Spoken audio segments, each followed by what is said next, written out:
Hello, hi, namaskar everyone. Give me a quick response. Am I clearly audible? Am I clearly visible? Can you all see the stream right there in front of you running smoothly? Good afternoon, good afternoon, good afternoon, everyone. Good to have you all. Good to have you all. Great, excellent. With this, I hope you know the agenda very clearly. We welcome you all in our series IDJE with NCRT, where we focus covering the whole theory, the whole concepts of your NCRT, so that board level knowledge or understanding remains intact, and gradually, very subtly, we help you in developing your level towards IDJE mains and advanced, of course, with the help of adequate and sufficient amount of examples. Great, great, great. Good to have you all. Good evening, everyone. Good afternoon, everyone. Namaskar, namaskar. So let's get started, shall we, everyone? So today's agenda is very clear: mathematics, relations, and functions, part one. I have tried splitting this chapter into two parts. Technically, the reason is pretty simple because I believe that it is such a huge and important chapter, which of course starts with the its chapter begins the journey of calculus itself. So we'll understand it completely, thoroughly, and intensively. We'll not skip. So good evening, good evening, good evening. How much percentile is possible in these 7 months? You tell me a number, we'll tell you the strategy, and then we'll work it out accordingly. But Akshay, it depends on few things. First of all, your past history, your consistency, your dedication, and your discipline. So if you have been sincerely studying so far, if you have your foundation built well, if you have your course strong, then I think you can get something really decent with the dedicated, sincere efforts and a proper guidance. With this, definitely. By when should we end the class 12 syllabus? I think probably by November. That's the ideal time because you need to get some time for 11th class revision as well. With this, I want to take you through something really important, that there comes a very interesting feature of Pylons. Pylons is an application built by us for you. Let's say if you want to participate in a poll conducted by us, you can. That's not the only advantage of the feature of this Pylons. Here, let's say you're watching any random video on YouTube. You want to generate short notes on it. You want to generate mind map on it. You want to practice more previous year's questions on it. That all can be done by you at absolutely free of cost. That's the feature here Pylons offers you. So with this, if I straight away get started, whatever we have covered so far was basically two major chapters, relations and functions. Before this, matrices and determinants. So if you have not watched those videos, you can watch those videos as well. And now don't forget, what are we going to cover in today's session? My major discussion will begin with the understanding of relations. So first of all, we'll understand relations and then gradually functions. Then of course, we'll discuss different types of functions. Different type of functions means what? The different kind of functions: algebraic functions, exponent functions, logarithmic functions, trigonometric functions, inverse trigonometric functions, and those piecewise definitions as well. Definitely, why should you not? Definitely. And don't forget that among all these definitions, we'll discuss their graphs, their range, their domain, or even periodic nature and everything regarding to those functions. So we'll develop a greater or a better understanding of functions. Then of course we'll talk about domain and range. How do we figure out these different concepts based on different questions? Not only that, we'll continue this discussion with the kind of mappings, one onto, I hope you remember, injection, surjection, bijection, inverse of a function, then transformation of graphs, and a lot of things. This lecture, I'll try to bind up around 6 o'clock. So 4-hour session, I'm trying to keep it in the first part and another part so that relations and functions will get completed with these two lectures. Everybody with me so far? Any confusion? Shall we get started, everyone? Yes or no? Let's understand relations first of all. Sir, what do you mean by relation? A very, very simple, straightforward concept. If I ask you, let's say there is a set A which has elements 1, 2, let's say 2 elements I keep. And there is a set B which has elements, for example, A and B. So small a and small b, these are the two elements. I hope you all understand the concept of Cartesian product, which you all must have studied in 11th, haven't you? So what does it say? It says if I wish to write the Cartesian product of A and B, what will it give me? It will give me 1 and A, one ordered pair here.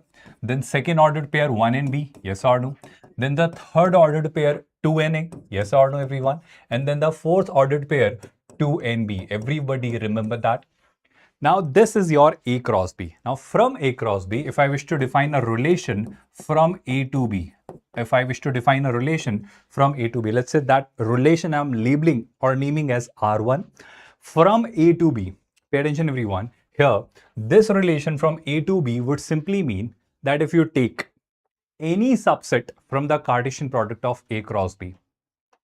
I repeat, Cartesian product of A and B, Cartesian product of A and B has 4 elements. I hope you are understanding. 2 elements here, 2 elements here. So 2 into 2, there are 4 such ordered pairs.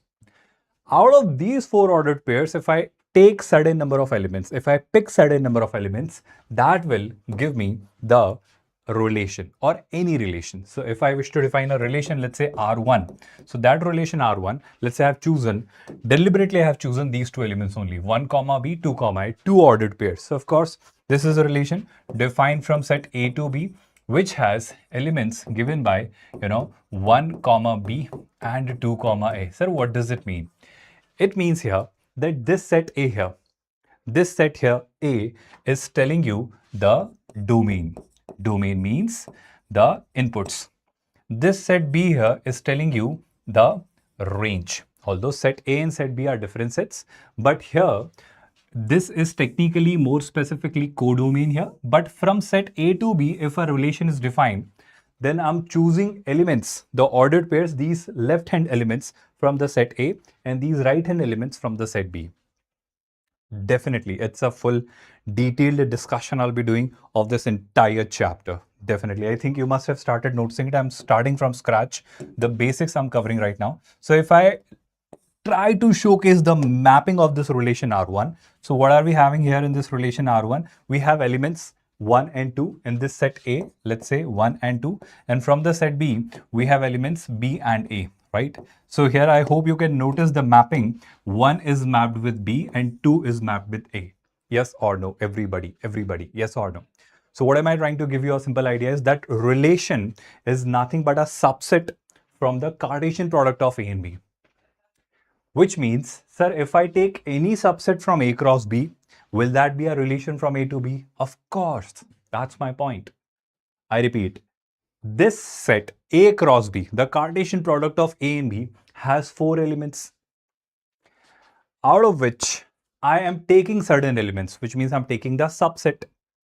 So if I'm taking a subset, then that subset from this Cartesian product of A cross B is said to be a relation from A to B.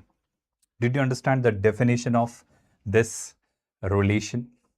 Now, if I were to ask you that A cross B has total 4 elements, A cross B has total 4 elements.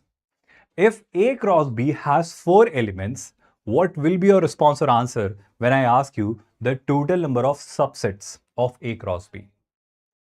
I repeat, if number of elements in A cross B are 4, sir, how did you calculate it? I calculated it by number of elements in set A into number of elements in set B.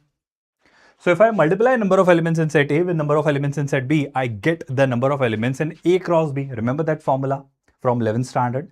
So with this formula, I'm just trying to give you a basic idea that, sir, this 4, if raised as a power of 2, which means here, if I raise this 4 as a power of 2, which means 2 to the power 4, which here is 16, will be the total number of subsets of A cross B. Getting my point, everyone?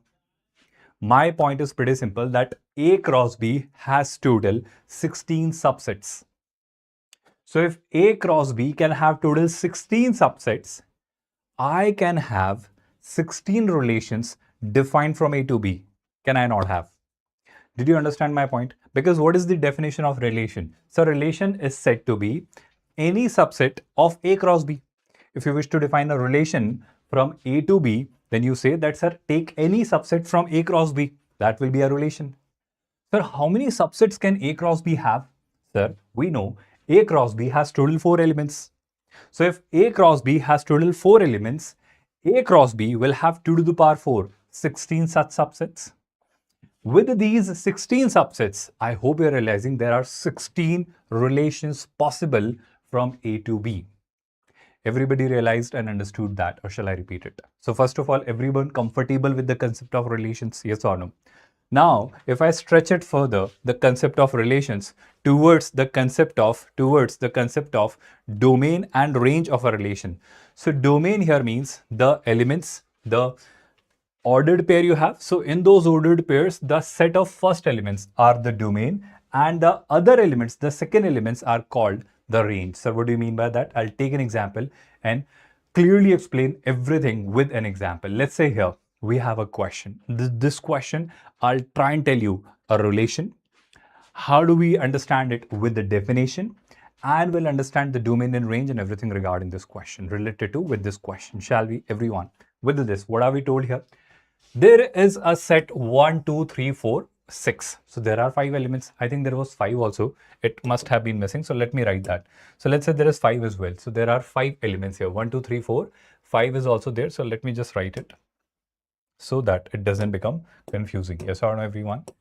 So there is a 5 as well. So I can write it like this. I hope everyone is comfortable with this. 4, 5, 6. So these are the 6 elements in this set A. Yes or no? Now, R is a relation on A. So if R is a relation on A, that means A cross A. What is A cross A? That means here elements in the domain are also chosen from A.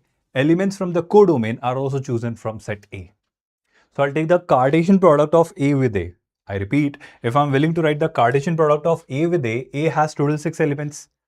So these 6 elements with the 6 elements can be mapped in 6 into 6. Total 36 possible ways. Which means if I wish to write the Cartesian product here, of A with A, which means if I wish to write A cross A, I hope you are clearly realizing I'll get 1, 1, then I get 1, 2, and so on until 1, 6. Yes or no? And this is how this list will go on with 2, 1, 2, 2, 2, 3, 2, 6, and so on until the last 6 elements will be 6, 1, 6, 2, 6, 3 until what? 6, 6. Everybody understood that? The whole idea, the whole logic. What is the point here? That will be the whole A cross A. But sir, are we really supposed to take all these 36 elements? Absolutely not in this question. Why? Because this question says that R is a relation defined on A, which follows this definition. It has ordered pair A comma B. Both A and B belong to the set A, so that's A cross A. So I'll choose these ordered pairs A comma B out of these 36 elements, which is A cross A. Then I am told that this expression A is exactly divisible by B. For example, let's say there is an element, 3, 3. So it is compared with A comma B. So this 3 here is your A, this 3 is your B. Now this 3, 3 will belong to this set or relation if A is divisible by B. And I hope you are clearly noticing that 3 is divisible by 3. So 3, 3 will exist in that set, in that relation. Similarly, what if I ask you, sir, what about 2, 3? Can I have an element? As 2, 3? I hope everybody is clearly noticing. Sir, if you want to talk about 2, 3, A and B. So how do we verify it? Sir, is 2 divisible by 3? Absolutely not. So if here 2 is not divisible by 3, I'll not consider it in my acceptable pair. Similarly, if I ask you, let's say another element, any other element, let's say 4, 2, will it be an acceptable pair?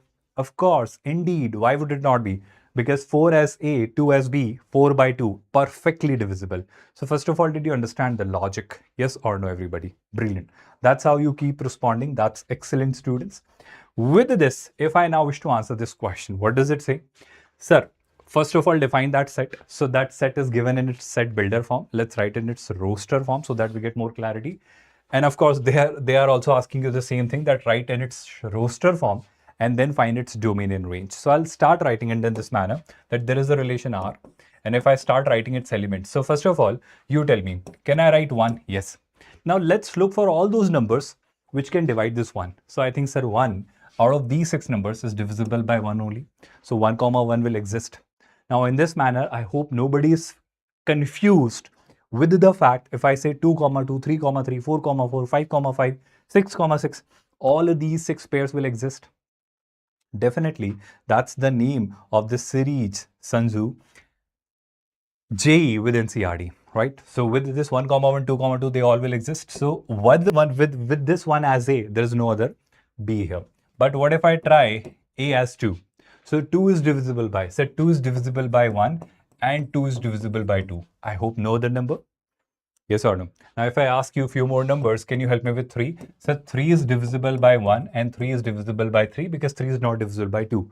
And 3 is, of course, not divisible by 4, 5, 6. Yes or no? With this, if I go and ask about 4, what will be your response? You will say, sir, 4 is divisible by 1. 4 is divisible by 2. 4 is not divisible by 3, but 4 is divisible by 4. Getting it, everyone? Now, if I ask you about 5, will you not say 5 is divisible by 1 and 5 is divisible by 5 because it's a prime number? Getting it, everyone? Now, if I ask you some data related to 6, what will you say? Sir, 6 is divisible by 1, 6 is divisible by 2, 6 is divisible by 3, 6 is divisible by 4, 5. No, 6 is divisible by 6. So that's your final pair.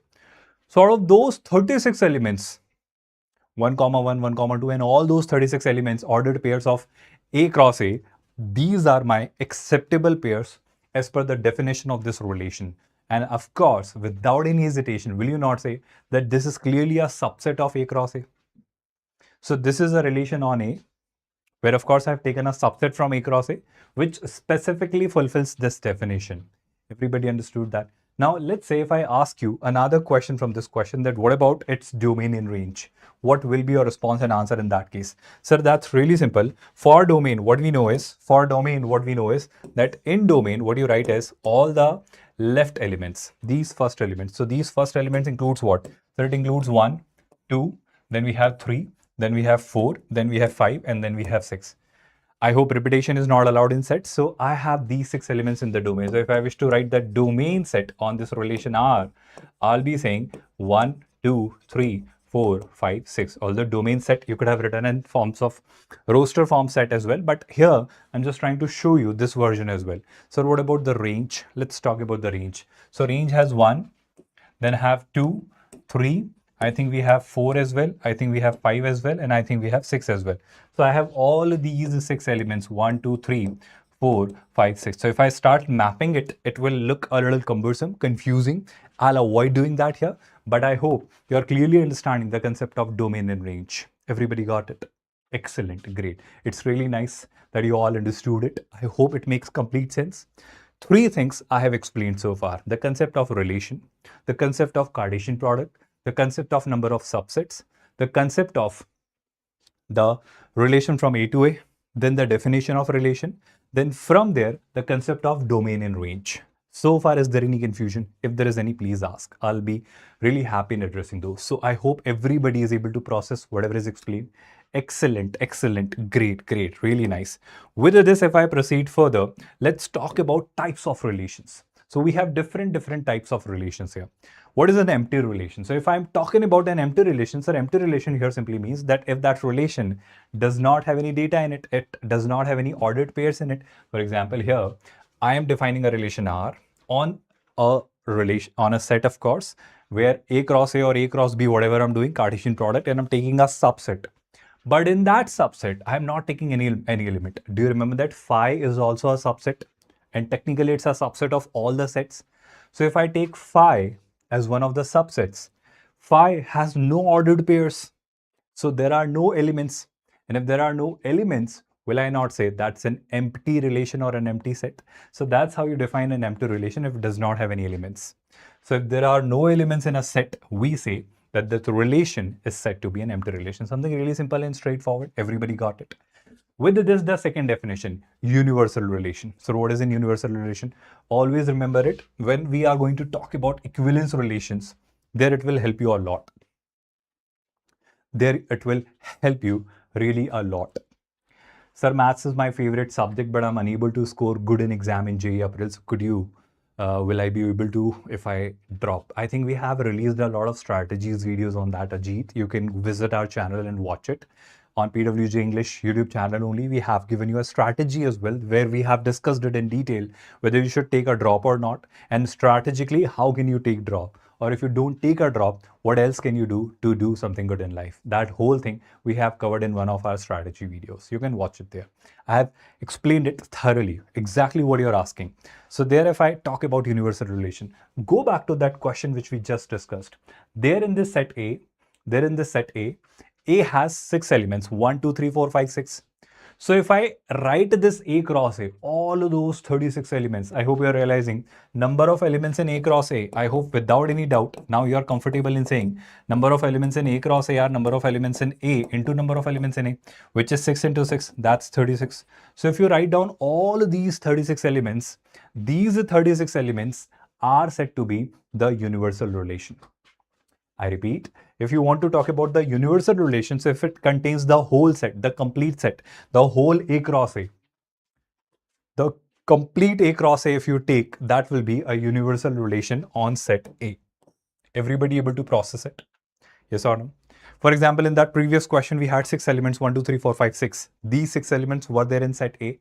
So if I take A cross A, cross Cartesian of those 6 elements with the same 6 elements, there will be 36 such ordered pairs, 1, 1, 1, 2, 1, 3, and so on until 6, 6. So those 36 pairs, ordered pairs, if I take everything in a relation, all those 36 pairs, I'll call that relation to be a universal relation. Everyone able to process it? Yes or no? Everyone? With this, let us proceed ahead with the inverse relation. Definitely, if you're really sincerely willing to prepare, being a dropper for ITJ, the best practice will be in 11th and 12th. I think you must have studied the chapters. Theory, I'm sure you're comfortable with. Some chapters, let's say you don't know or understand, or few concepts if you don't know, watch that specific part only.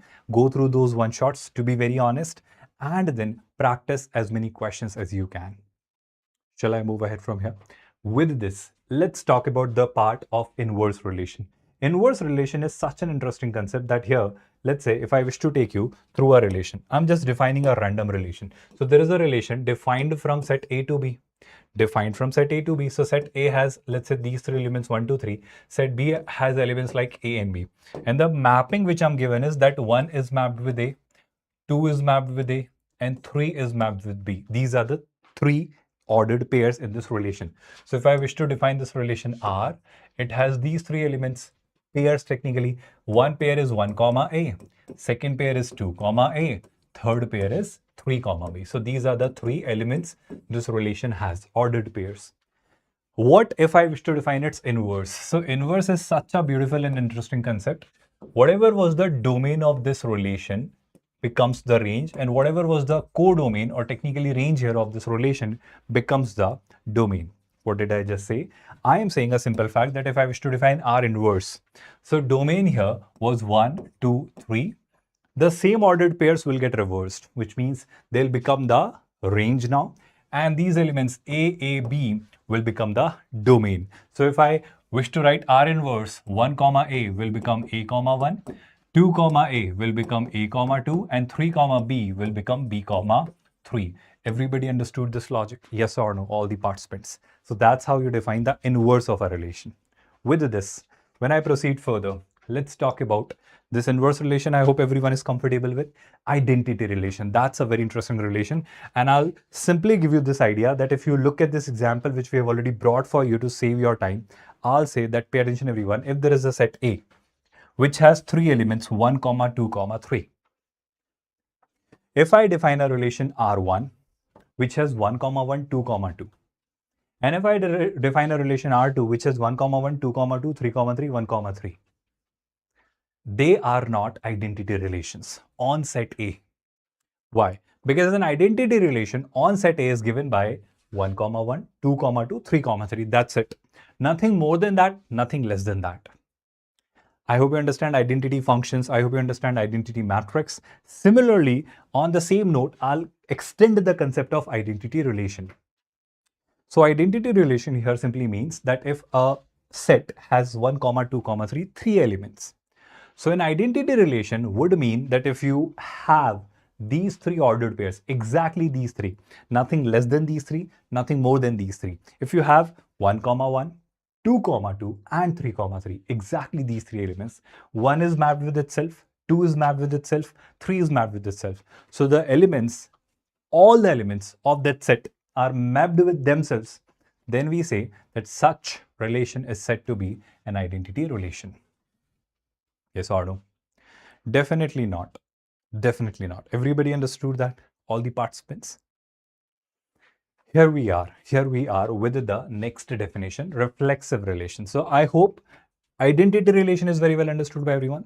Now let us learn reflexive relation, and let us also understand how do you distinguish identity relation from reflexive or vice versa. Pay attention everyone. Here we are. If there is a relation R on set A, and if I wish to call it a reflexive relation, then there should be a comma A for all elements of that R. What did I just mean by that? Here, pay attention, everyone. There is a set A which contains these three elements 1, 2, 3. Now, there is a relation R 1, 1, 2, 2, 3, 3, and it has some more elements. But if there was a set A on which I am willing to define a relation, that means A cross A, I'm taking a subset, and there I'm giving you a very basic idea that if I take 1, 1, 2, 2, 3, 3, if I restrict it here, I'll unhesitatingly call it an identity relation. But here, it definitely fulfills the condition to be a reflexive relation as well. Reflexive relation here means that if there is any subset from that Cartesian product of A cross A, which contains 1, 1, 2, 2, 3, 3. Apart from this, if there exists something else as well, perfectly fine. But if these three elements, 1, 1, 2, 2, 3, 3 exist, there I'll say that it is said to be a reflexive relation. Which means, sir, if it has 1, 3, 2, 1, some more ordered pairs as well from that Cartesian product, perfectly fine. But few things must be matched, or rather say one thing should be ensured, that if it has these elements in its set, then they all should be mapped with themselves. Apart from that, everything else is there, perfectly fine. But these three things, if they are there, 1, 1, 2, 2, and 3, 3, they are said to be an identity matrix. I hope you're getting it without any confusion. Yes or no? Yes or no? I hope no confusion regarding this. Just everyone, give me a moment. I'll continue. Hold on for a while. So there we are. Everybody with me so far? Any confusion? So here, let me distinguish that this relation, why can it not be called a reflexive relation? Here, if there is a relation R which is taken from A cross A, defined on set A, and if I wish to claim that it is reflexive, this is R1. So it must have contained three minimum elements, which are 1, 1, 2, 2, and 3, 3. Yes or no? Everybody getting it? Yes or no? Everybody getting it? Yes or no? Shall I repeat that? I repeat, the very basic idea I'm trying to give you is that 1, 1 exists here. 3, 2, 2, 1, 3, 2, a lot of things exist here, but I think the only problem is that it does not contain 2, 2. So in order to call it a reflexive relation, I need to have at least these three elements, 1, 1, 2, 2, and 3, 3. Apart from that, if there are some more elements exist there, I'm perfectly okay with that. Of course, it is not an identity relation. Identity means those three only. But apart from that identity, if there are few more things there, I will unhesitatingly call it reflexive as well. Identity is also a reflexive relation, but the only thing here is that 2, 2 is missing from here. And if 2, 2 is missing from here, it is clearly not a reflexive. Sir, can we call this relation an identity relation? No, totally not. Identity means what? Only 1, 1, 2, 2, and 3, 3 must have existed. But it has few more elements. So I can call it reflexive. We definitely can, but it will not be an identity. And this is clearly not even reflexive because 2, 2 should have existed. So are you distinguishing identity and reflexive? Yes or no, all the participants. With this, I'll move ahead with few more definitions. Everybody, this is a definition which I'm keeping for you, the difference between a reflexive and identity relation. And there, if I talk about few more things, these are some definitions which are just kept for you to revise. There, let's talk about the definition or the understanding of a symmetrical relation. Sir, what do you mean by symmetrical relation? If there exists a pair 2, 3 in our relation, then for that 2, 3, 3, 2 must also exist. Did you understand my definition? I repeat, for every A, B, there should be B, A. And if that condition gets fulfilled, we call such relation to be a symmetric relation. Shall I repeat that statement, everyone? Are you all listening and understanding? My point is, let's say if I take an example, let's say I'm defining a set.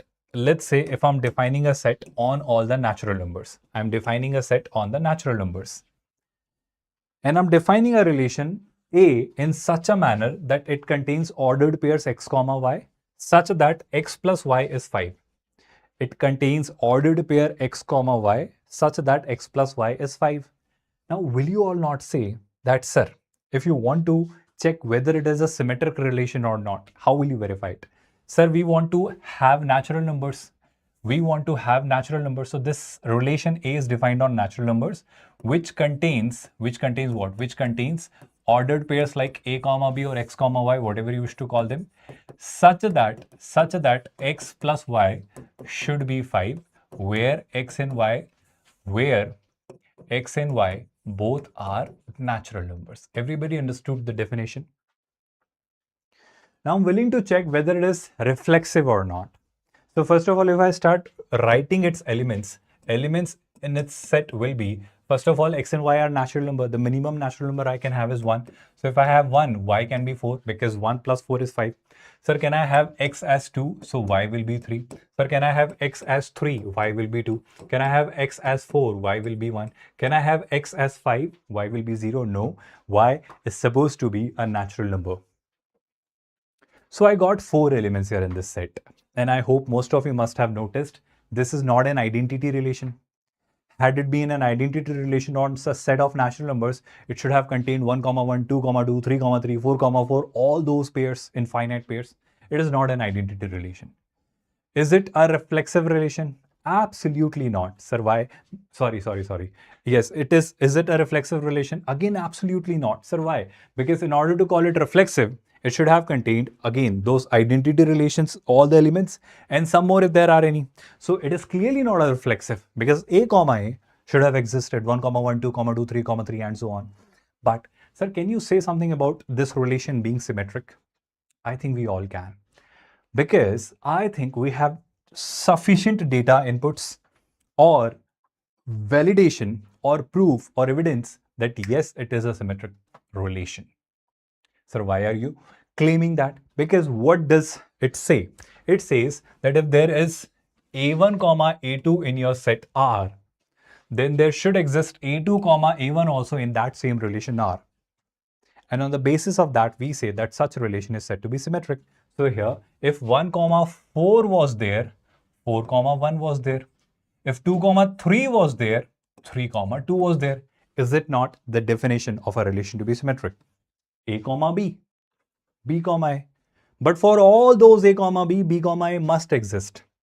Let's say this relation does not have 3 comma 2. Will it be a symmetric? No. In order to call it symmetric, for all A comma B, B comma A must be there. Did you get my point? Did you all understand my statement, everybody? And are you able to process this thing, that how do we define relations which are symmetric? Now let's talk about a transitive relation. What is a transitive relation? So transitivity, if I wish to talk about, let's say we define a relation such that it contains x comma y as a pair, such that x is less than y and x and y are both natural numbers. Although on real numbers also it can be done, but let me define it like this so that it becomes understandable. It stays understandable. So there is a relation R1 which will contain ordered pairs x comma y, where both x and y are natural numbers, and it has the definition that x comma y will be chosen such that x is less than y. Of course, this will be an infinite set. It will have infinite elements. But if I could define few elements, I hope everybody is clearly realizing that this is not going to be a reflexive relation. So how can it be a reflexive relation? Can I really have 2 comma 2 in it? If I wish to have 2 comma 2 in it, it means you are saying 2 is less than 2. I think that's false. And if that's false, I hope I'll say 2 comma 2 will not be there in this set, which means this is clearly not reflexive. Can you tell me whether it is symmetric or not? It's symmetric. If you want to check, you may say that 2 comma 3 will be there in this set. Why? Because we can clearly see 2 is less than 3. Yes or no, everybody? 2 is less than 3. So that definition is getting fulfilled. But here, sir, if you want to check whether it is symmetric or not, so for every a comma b, b comma a must exist. Which means if 2 comma 3 is there, according to the definition of a relation being symmetric, 3 comma 2 should also be there. So will 3 comma 2 be a part of this set? Of course not. I hope everybody is realizing 3 is clearly not less than 2. So 3 comma 2 you wouldn't see in this set. Which means this is neither reflexive nor symmetric. Is it transitive? Let's understand what is transitive first. Transitive means that if there is a pair A comma B in your set, if there is a pair B comma C in your set or relation, then to call this relation a transitive relation, A comma B, B comma C, there must exist A comma C as well. Right after this, Pradeep, don't worry. Once we are done with the relations and functions, both of the parts, I'll be shifting to inverse trigonometric functions only. I have planned it afterwards. Okay, maybe after the next week, we'll do it. Coming back to the discussion, I repeat, if there exists a pair A comma B, if there exists a pair B comma C, then there must exist another pair A comma C. For all such combinations of A comma B, B comma C must exist. Then only I'll say that yes, it is a transitive relation. So can we verify whether this relation is a transitive relation or not? Let's do it. So I'll give you an algebraic numerical example first, then we'll prove it algebraically as well. What do I mean by that? Sir, 2 comma 3. Will it exist? Of course, 2 is less than 3. Sir, can I have 3 comma 4? Yes, because 3 is less than 4. So 2 comma 3 is there, 3 comma 4 is there, which means 2 comma 4 must also exist if I want to call it a transitive relation. And I'll say it will indeed, because 2 is less than 4. So I repeat, the basic logic remains simple, that if A comma B exists, that means A is less than B. If B comma C exists, that means B is less than C. So if I say that A is less than B and eventually B is less than C, will I not conclude that A is less than C? So that implies A is less than C. So if I ever see two pairs in this relation as A comma B and B comma C, so my logic and intuition is already telling me that, sir, if A comma B and B comma C exist, then why would A comma C not exist? It will. It definitely will. What does it mean? It simply means that here this relation will be a transitive relation. Everybody in the comments quickly tell me, have you all understood it? Have you all gotten it? Yes or no, all the participants? Everybody. Are you all able to process it? That here, this relation was not reflexive, this relation was not symmetric, but this relation is indeed transitive. Shall I move ahead from here, all the participants? Have you all understood all the three definitions of a relation to be reflexive, symmetric, and transitive? And if you have understood these three definitions, we are coming to the definition of an equivalence relations.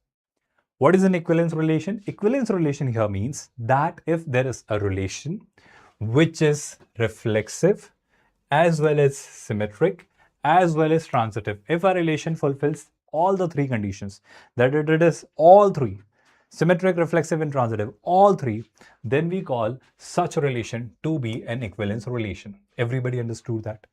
Everybody got the whole idea? Yes or no? All the participants. Can I move ahead from here? Can you, sir, give us some examples on an equivalence relation? Yes, I can. Why not? So here, let's take a simple example. Let's take a very simple, straightforward example. You tell me, let's say I take a question only so that I can make you understand this. So let's check this question first. I'll come back to the previous question, but let's check this question here.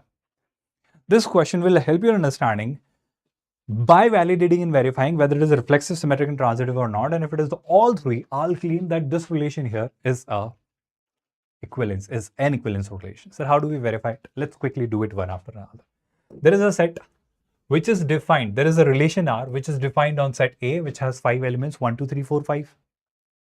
I am told that on this set A, there is a relation R defined as A comma B. So it contains ordered pair A comma B such that magnitude of modulus of A minus B is an even number. So that difference should be even. You can check it algebraically, but if you don't want to check it algebraically, you can check it with your intuition as well with some numerical examples. Let me try and tell you this very basic idea. First of all, let's check whether it is reflexive or not. So what is the meaning of reflexive? Reflexive clearly means that if 1 comma 1, 2 comma 2, 3 comma 3, all of them exist, it will be called a reflexive relation. So 1 comma 1, 2 comma 2, 3 comma 3, if I try, so the definition says 1 minus 1, 2 minus 2, 3 minus 3, they all should be even. So right now, although we classify even and odd in terms of natural numbers only, but here if I'm talking in terms of whole numbers or integers, then 0 is also considered as an even number. So there I'll say 1 comma 1, 2 comma 2, 3 comma 3 will clearly qualify to be an acceptable ordered pair in this relation R. Because 1 minus 1, 2 minus 2, 3 minus 3, they all are giving you the difference 0, which is an even number.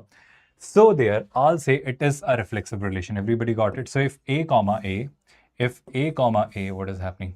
If A comma A exist, if A comma A exist in R for all A which were the part of set A, which means 1 comma 1, 2 comma 2, 3 comma 3, 4 comma 4, 5 comma 5. Will these all 5 pairs exist in that relation R?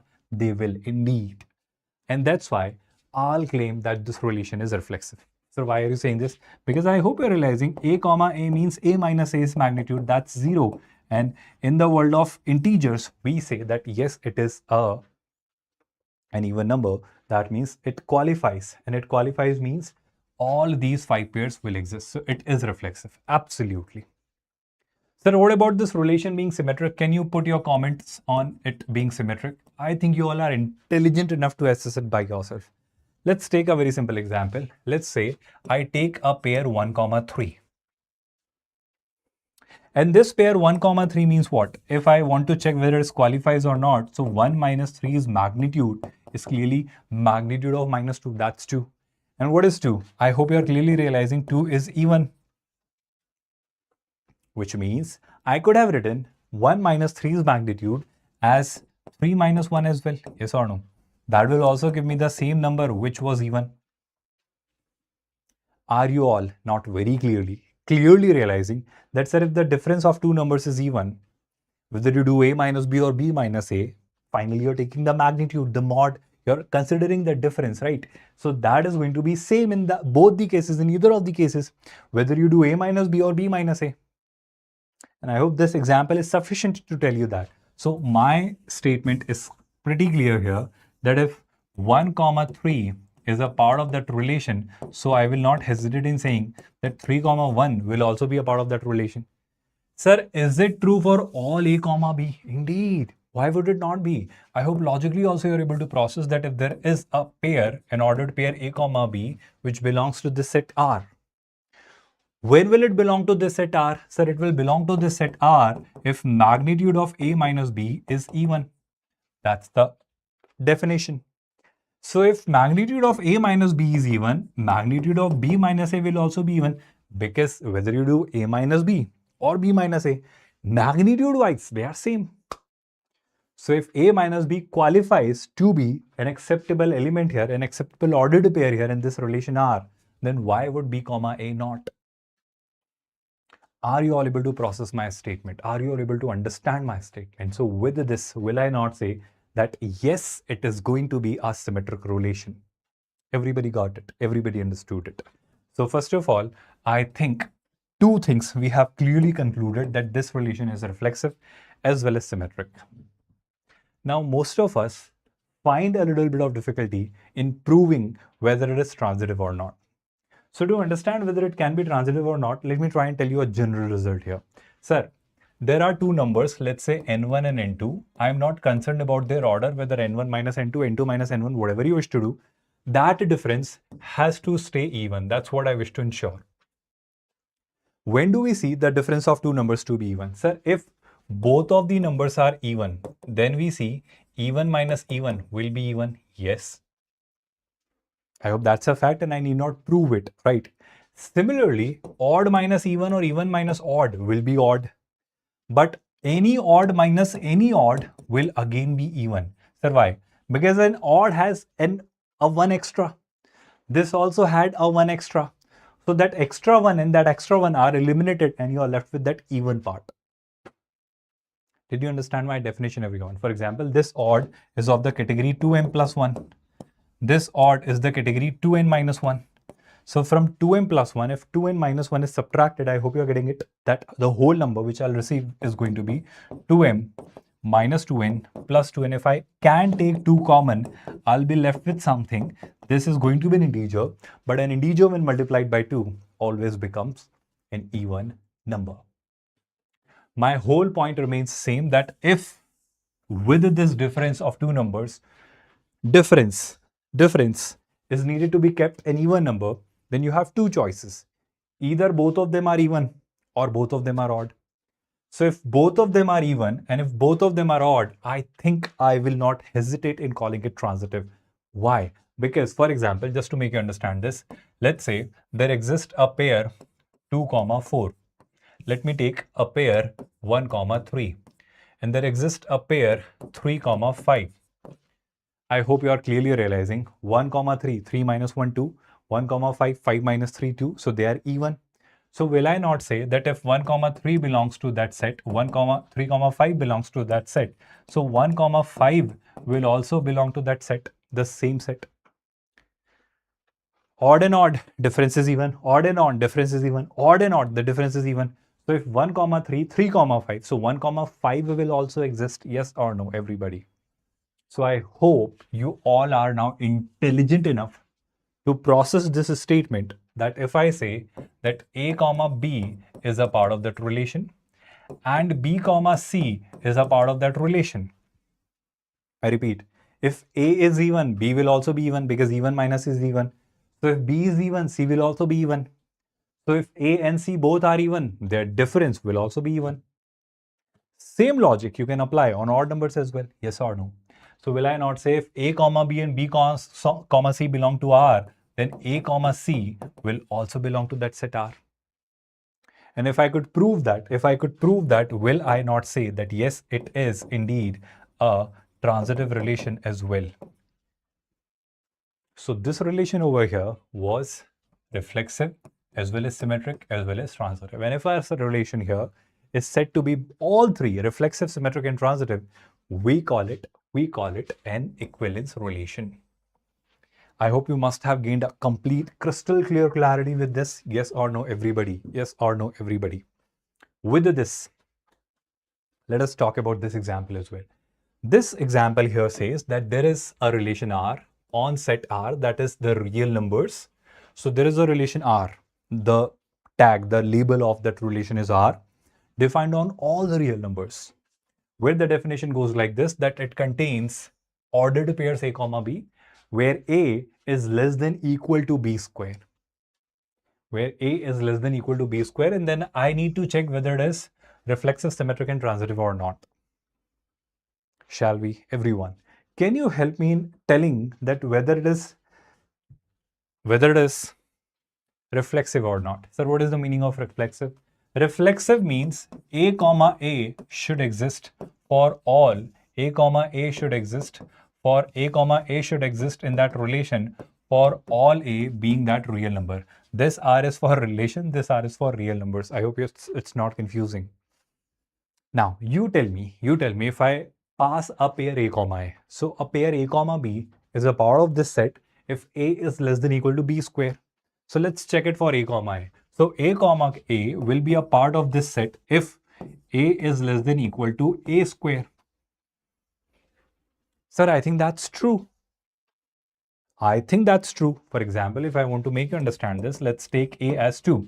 So let's take an example of 2 comma 2. So will I not say 2 is less than equal to 2 square? I hope you are clearly realizing less than equal to. Had this equal to not been here, I would have hesitated. But I'm clearly stating that 2 is less than equal to 4, And that's where, is it less than or equal? So it is both.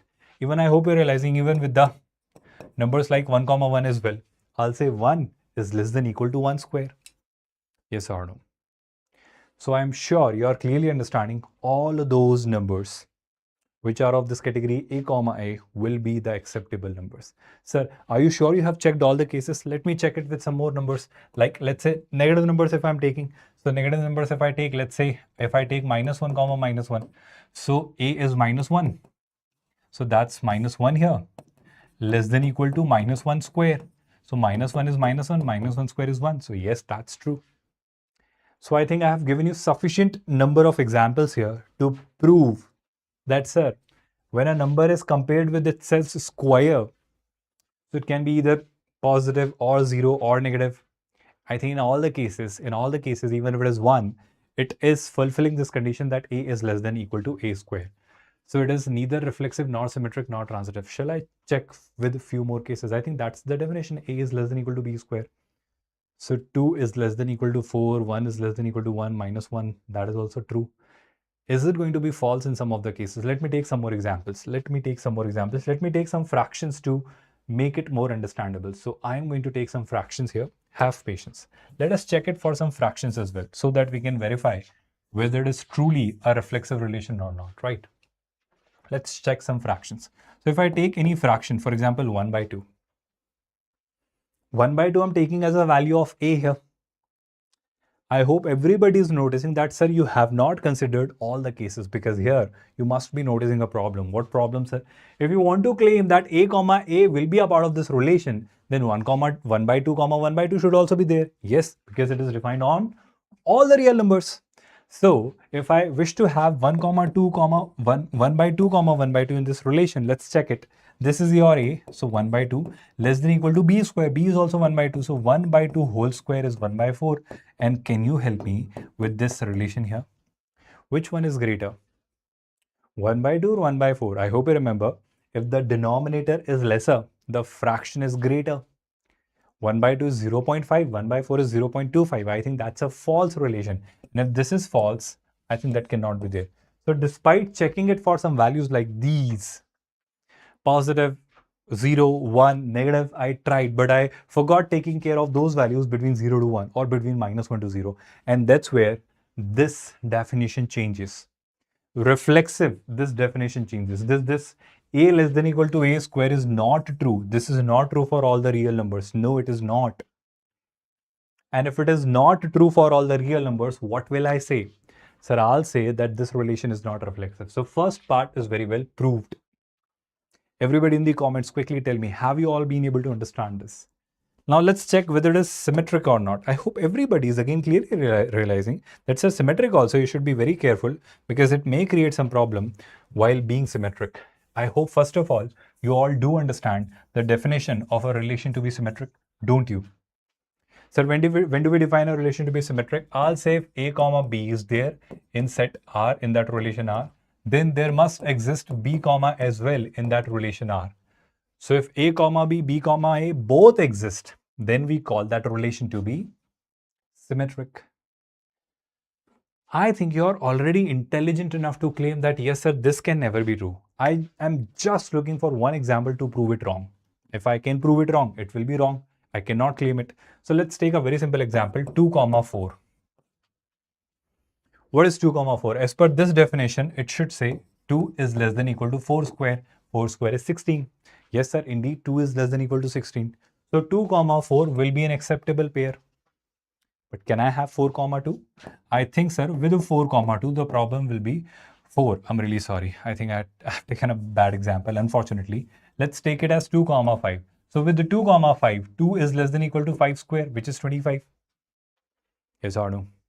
With this, if I take 5 comma 2, what will be your response with this 5 comma 2?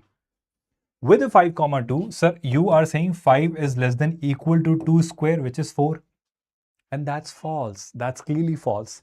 And if that's false, you are claiming that it was symmetric. No, it cannot be. Why? Because if a comma b existed, b comma a should also have existed. And that's not getting fulfilled here. For all a comma b, b comma a should have been there. And that's not happening over here. Are you not noticing it? And with this, I'll say that this relation over here is not reflexive, neither symmetric. Getting it, everyone? Two things we have understood. Now, sir, can you check whether it is transitive or not? We can. Let's look for some examples. So whole idea is pretty simple. Let's look for those cases where I can prove it wrong. I hope you are understanding the modus operandi, the logic which I'm trying to develop here. So let's take few numbers, and this time I'm taking some closer numbers. So if I take some close numbers, closely knitted numbers, for example, let's say if I take 1 and 1.5. So will 1 and 1.5 qualify here? Of course they will. Why would they not? I hope you are clearly realizing 1 and 1.5. Can I say 1.5 and 2 will also qualify here? Yes or no? So 1.5 and 2, will they also qualify? I think so. Yes or no? I think so. And with this, most of you must claim, sir, 1 and 1.5 means what? 1 should be less than equal to 1.5 squared. So yes, that's true. 1 is indeed less than equal to 1.5 squared. So 1 comma 1.5 will exist as a pair. That's the portion where students commit mistakes. So I'm requesting you to all stay alert.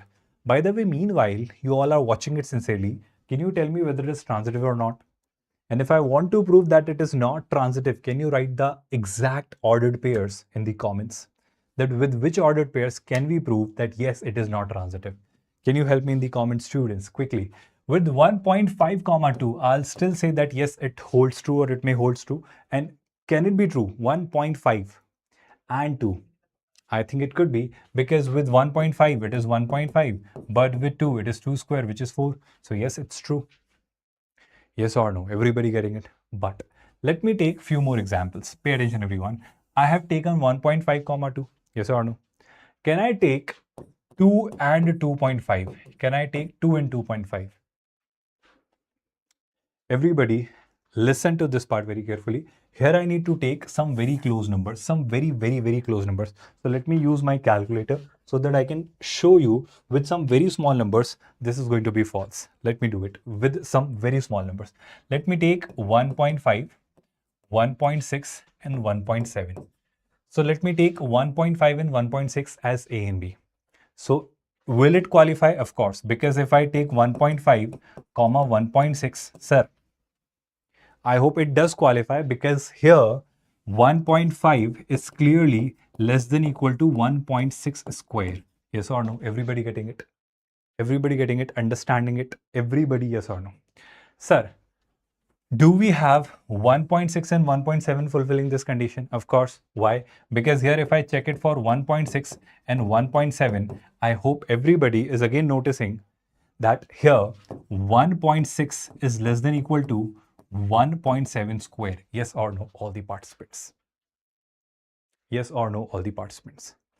I hope there is no confusion regarding this. Yes or no? Because I hope everybody is noticing that 1.7 square will definitely be greater than 1.6. So, sir, for these numbers, even if you take some closer examples, it may not be true. But what if you take numbers between 0 to 1? Will it not start changing there? Are you noticing and understanding my language here? The catch is A should be less than equal to B square. A should be less than equal to B square. Let me take one more example through which you'll get complete clarity. Let's say there is a number 1 and 2 and there is a number 2 and let's say 2.5. I'm just trying to prove it wrong with some examples. So with this part, I hope you are noticing that 1 is clearly less than equal to 4 because A comma B means what? 1 is less than equal to 4. Yes. With this part, if I say, I hope you are noticing 2.5, 25, that is 625. If I square 25, so that is 6.25. Everybody noticing it? So 2 is clearly less than equal to 6.25. Everybody understanding my whole notion, whole idea? If A comma B is there, B comma C is there, A comma C should also be there. So clearly, I'll say that 1 is less than equal to 2.5 square. Luckily, it is true. And so far, I'm getting sufficient reasons to believe that it could be a transitive relation. And I'm constantly asking all those sincere students to tell me in the comments, can you give me one case here with which I can prove it wrong? Because if it is true for all those cases, it will be called a transitive. But if it is not true for even one case, I'll say it is not transitive because it has to be true for all cases. For all A comma B, B comma C, there should exist A comma C. But if there is at least one pair for which it is not happening, I'll independently say it is not transitive. Everybody understood my statement. The logic which we are developing to prove that it is not transitive. Getting my point, everyone? Yes or no? All the participants. So let's take one more example here. or let's take some numbers which are between 0 to 1. There you will start noticing something really interesting. So let's take numbers like 1 by 2. And let's take numbers like 1 by 4. And let's take number like 1 by any number you can take. So I'll write them like this. 1 by 3 I'll take. 1 by 4 I'll take. 1 by 3 I'll take. And 1 by 2 I'll take. Everybody getting it? And I hope without any hesitation, 1 by 4, if you want to understand, is 0.25. This is approximately 0.3, not exactly. And this is 0.5. Everybody noticing it very clearly. Definitely, Saksham, I'm giving a better example here. Rather, I'm coming up or trying to come up with an example with which we can prove it wrong. So I'm just trying to prove it wrong so that we can claim that it is not transitive.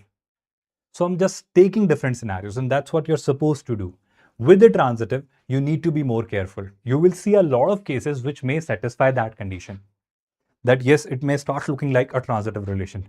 But there are sometimes some hidden cases, some very minute cases, some very basic cases, some very meticulous cases which we don't notice, we forget to notice. And that's where we miss them.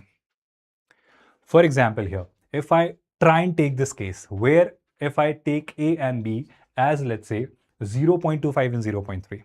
I repeat, I hope there is no confusion regarding this. Yes or no, everybody, yes or no. So far, is there any confusion? Tell me honestly. Here we are. Let me do this 0.25 and everything so that I can make you understand. So 0.25, if I square 0.25, if I square, it will be your 0.625. So its square will be, if let's say this is x, so I'm writing x square here so that it remains understandable. This will be 0.0625. For 0.3, I will be saying 0.09, but it's just technically 1 by 3 square, which is 1 by 9. So 1 by 9 is, of course, your 0.01. I hope there is no confusion regarding this. 0.1, of course, but 111 and so on. So if it is 0.3 bar, it will be 0.1 bar. Pay a lot of attention here. I'm explaining this with utmost clarity here, which you should develop.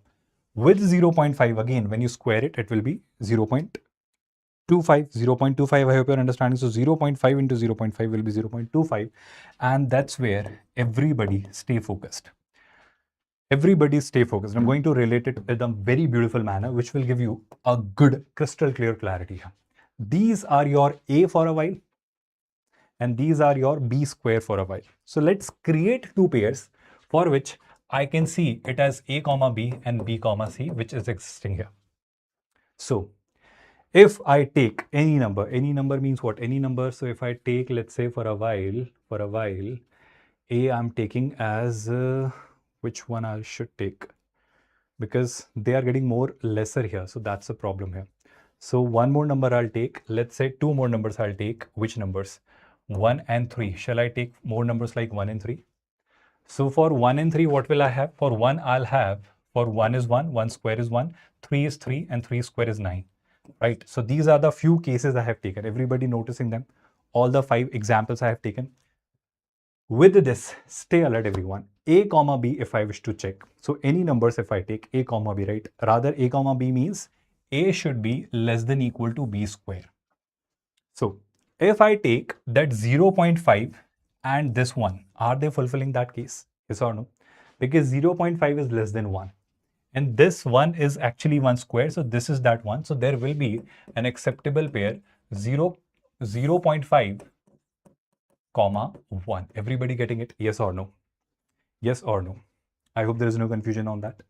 Now let me take one more case where I'll compare it with 1 and 1.5. Let me write it here. Let me take 1.5. So I hope with 1.5, I'll take x as 1.5 and 15 square is 225. So it will be 2.25, right everyone? So 1.5 into 1.5, if I do, this will be 2.25. So there I'll get one more pair, which is what? With 1, I'll say, I hope you're realizing that this one here is less than 2.25.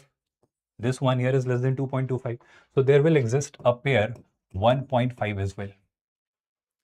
Everybody with me so far? Yes, it is live, of course. Now let us move further. Let us take one more example with 1.5. Let me compare it with 1.7. So I'm removing this face because this is not very much useful. But let me take 1.7 as well. So pay attention everyone. I'm taking a number 1.7. So I hope 1.7 when squared, it is 17 square technically. So 1.7 into 1.7 when you do, it is 2.89. So if I take 1.7, it is 2.89. So pay attention everyone. Can I consider this as well? Which part, students? 0.5 is taking you towards 1 is taking you towards 1.5. I'm taking one more case where I'm comparing 1.5 and 1.7. Yes or no? Can I do so? Because 1.5 and 1.7 are giving you 1.7 square, sorry, 1.5 square is 2.25, 1.7 square is 2.89, sorry, 1.5 is 1.5, but 1.7 square is 2.89, so 1.5 is less than 2.89 square. Good afternoon, good afternoon, good afternoon, everyone. Come back here. So I am taking for some more examples because I just want to check few cases where we can prove that it is not equivalence, right? The numbers I'm running short of is, let's take one more case. Let's take some very close number. 1.55. What if I take 1.55? Deliberately, I'm doing it. So here, if I compare 1.5 with 1.55, what will it give me? So I need to look for specific case. Can you help me with 1.55 square? 1.55 square will be 2.40. So 1.55 if I take, this will be 2.40, right everyone? So. If I compare 1.55 with 1.7, will that be a pair? Will that be a pair? Because 1.55 is less than 2.87. And then 1.5, if I compare with the 1.7, then 1.5 is also 2.89. So it looks like transitive. There can be some cases. Right now, I'm not able to figure it out. So let's not waste our time. I'll definitely do it in the end. Don't worry. Transitive part, I'm skipping here. So although we have proven that they are symmetric and reflexive, but I'm not able to look for the right case here. No worries, Jagriti. It's good to have you. So there I'm skipping this transitive part. Although we have proved that why is it not reflexive, why is it not symmetric, but there is a specific, very minute case where we can prove that it is not transitive, but I'm not getting those right numbers right now. We'll do it in the end with the right numbers. Don't worry. Can we skip that part now? Can we move towards the next question with this? Let us try a question asked by JEE Mains here. There is a small correction here. And of course, with this, we'll be doing a poll as well. So I'll be really happy if some of you could participate in a poll and tell me the correct answer to this question. So here, there is a small correction here in this question. Let me do that correction as well. This is not, I think, L plus Mn. This, I think, is L plus M plus N. So let me do that correction first so that you all start watching it. So L plus M plus N. I repeat, pay attention, everyone. Pay attention, everyone. So there we are given a question and we need to solve it. Asked by JEE Mains, these are the options. And I'll be really happy and glad if you all could participate and tell me the correct answer by using this tool. So there we are. Pay attention, everyone. I am told that there is a set A which contains these 7 elements: -3, -2, -1, 0, 1, 2, 3. Yes or no, everybody? And don't use AI, please. With this, I am told that R is a relation on set A defined by XRY. XRY, what does it mean? It here means that there will be pairs in this relation, X comma Y. So whenever somebody writes XRY, it means X comma Y will be a pair. Now the next thing which they tell you here is if and only if 2x minus y is either 0 or 1. Okay, we'll check it and we'll verify it. So let's start defining it as 2x minus 1. And what all definitions do we get with that? Let's try and check those values here. So let's quickly begin with that. 2x minus 1 should be either 0 or 1. So I'm checking it for the case when 2x minus 1 is 0. I'm checking it for the case when 2x minus y is 1. Right, everyone? Yes or no? With this, if I wish to define y here, will I not say y will be 2x here? And if I wish to define y here, I'll say y will be, I hope you're clearly noticing 1 plus 2x. Everybody noticing it now. Let me start figuring out its ordered pairs. How? Let's talk about one by one. -3 if I take x. So if I take x as -3, y I'll get as -6. But can I take y as -6? Sir, -6 does not exist on this set A. This relation R is defined on set A, which means I'll be choosing ordered pairs from A cross A. So will I really have an A cross A like -3, -6? Of course not. The leftmost limit will be minus 3 comma minus 3. The rightmost limit could be 3 comma 3. So I'll not have a pair like minus 3 comma minus 6. So will it be an acceptable pair? Of course not. So there I'll say that this gets discarded, which means with minus 3, minus 6 cannot be an acceptable pair. But can it be here? Let's check it. So if I try x as minus 3, minus 3 into 2, that's minus 6. Minus 6 plus 1 is minus 5. Can I really take y as minus 5? Again, there is a problem. That means that you're saying x comma y, which is minus 3 comma minus 5, should be there in that relation R. But can I really have minus 3 comma minus 5 from A cross A? Of course not.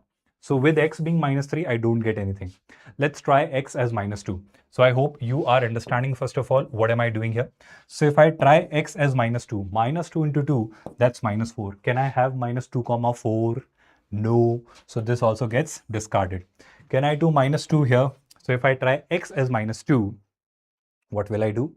Minus 2 into 2, that's minus 4, plus 1 is minus 3, and I think that will be found as an acceptable pair here, because minus 2 comma minus 3 will be an acceptable pair.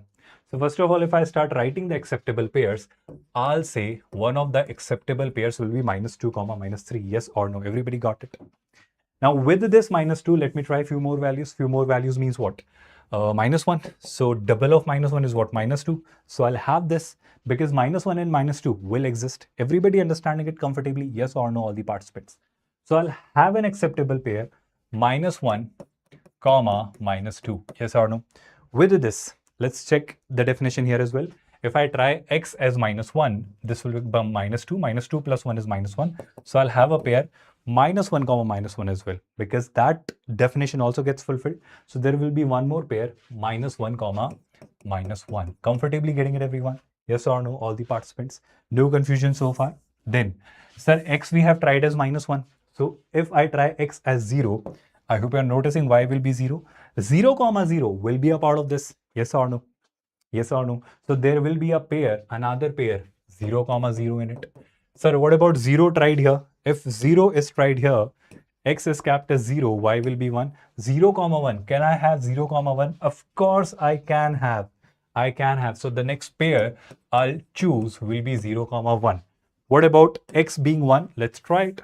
Let's try it. So if I try x as 1, 1 into 2 is 2.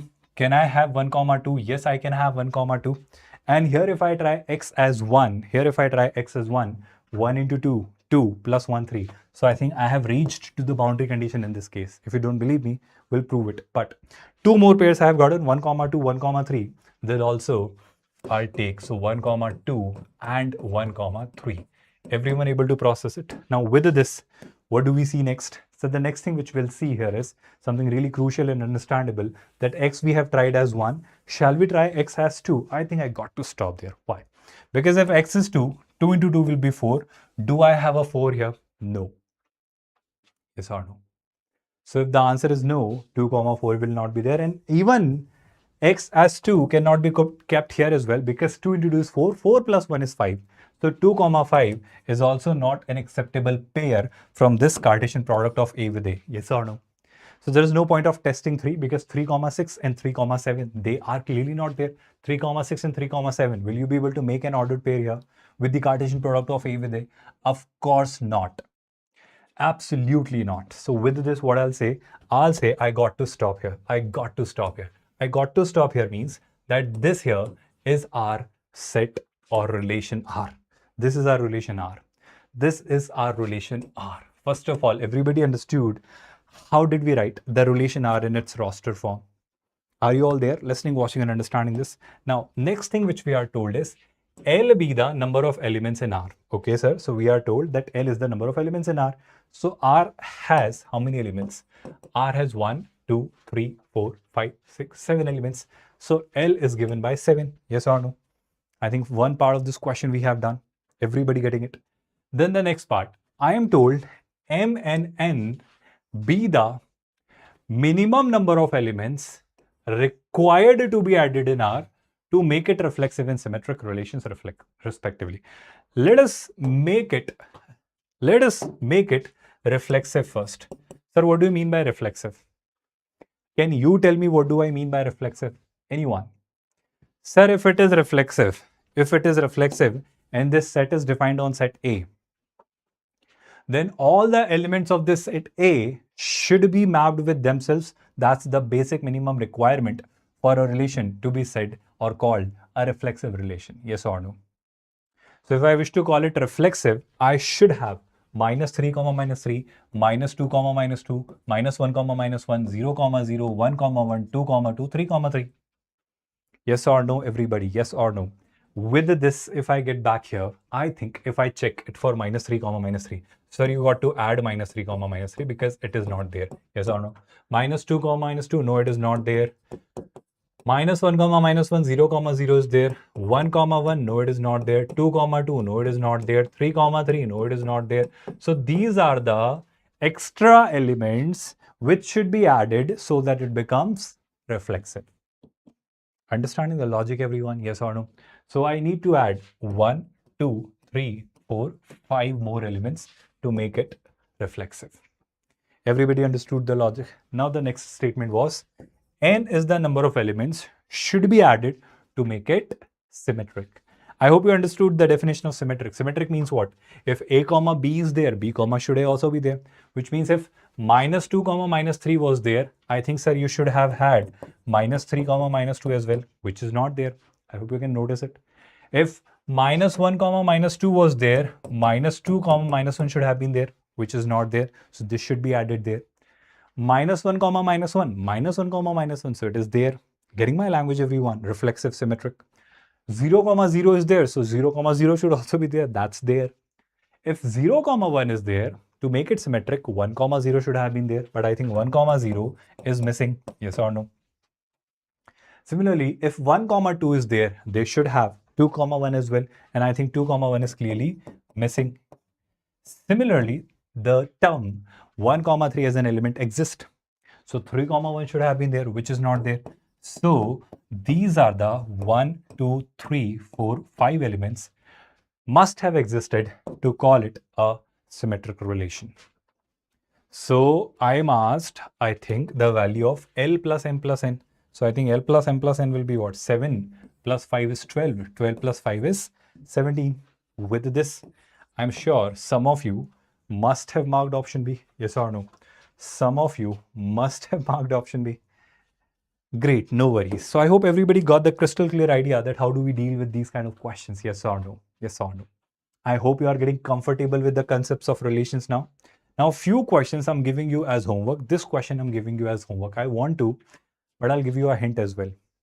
Shall we try this question, everyone? Shall we? Everyone, please pay attention. Define a relation R on this interval 0 to pi by 2, where 0 is included, pi by 2 is excluded. Where x comma y are going to be the ordered pairs in that relation R, which is written as x, r, y as well. I hope it makes complete sense that there is a relation R which has ordered pairs x comma y such that sec square x minus tan square y should be 1.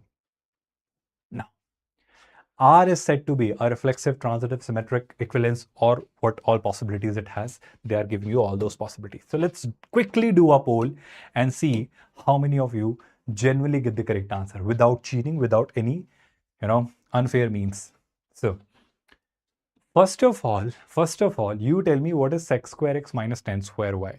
If you could simplify that, trust me, you really don't have to bother much about this question. So what do you mean by that? Let me try and help you with this definition here. Pay attention, everyone. Something really interesting we are going to do here. Sec square x minus tan square y, if I do here. Sec square x minus tan square y. I hope everybody in trio must have studied this, that 1 plus tan square theta is sec square theta. And if I ask you to use that, your job is done. Why? Sec square x, I can write as 1 plus tan square x. This is what? Minus tan square y is equal to 1. Everybody getting that result? Yes or no? Yes or no? Yes or no? And this one can be cancelled. So ultimately, the definition follows this, that tan square x is equal to tan square y. Yes or no? Now go back to the definition of the function tan x. So if I just look at the graph of tan x from 0 to pi by 2. So from 0 to pi by 2, this is how the graph of tan x looks like. Between 0 to pi by 2, if the value of x and y is between 0 to pi by 2, if the value of x and y is between 0 to pi by 2, because this relation R is defined on 0 to pi by 2. So x and y will be chosen from these values 0 to pi by 2. I'll say that 10x as a function is 1, 1. 10x as a function is 1, 1. 10x as a function, if I'm given that 10 square x is equals to 10 square y, sir, here in this special case, in this specific case, when for a specific value of x, I'm getting a specific value of 10x, will I not say, if somebody tells you that between 0 to pi by 2, 10 square x and 10 square y are equal, sir, in that case, it will be equal only when x and y are equal. When x and y are equal. When x and y are equal. Shall I repeat it? I repeat. Listen to me very, very, very, very, very carefully. What did I just say? I said we were given this definition, x square x minus 10 square y is equals to 1. I used an identity and I could conclude or reach to this conclusion that 10 square x is equals to 10 square y. Usually what we say is that if you wish to remove squares, you're supposed to put a plus minus on either of these sides. But I'm not putting it here. Why? Because x and y are between 0 to pi by 2 only. So let's say this here is x, this here is y. And if somebody says that 10 square x and 10 square y are equal, so that is possible only if x and y are equal. Because between 0 to pi by 2, it is a 1, 1 function, increasing function, strictly increasing function. So there is no chance that 10 square x and 10 square y can be equal for two different values of x and y. Tell me in the comments, are you able to process this statement, whatever I'm saying here? So I'm giving you a very simple conclusion that if in this part 0 to pi by 2, if x and y are taken between 0 to pi by 2, and if somebody claims that 10 square x and 10 square y are equal, I'll be unhesitant in saying that x and y are equal.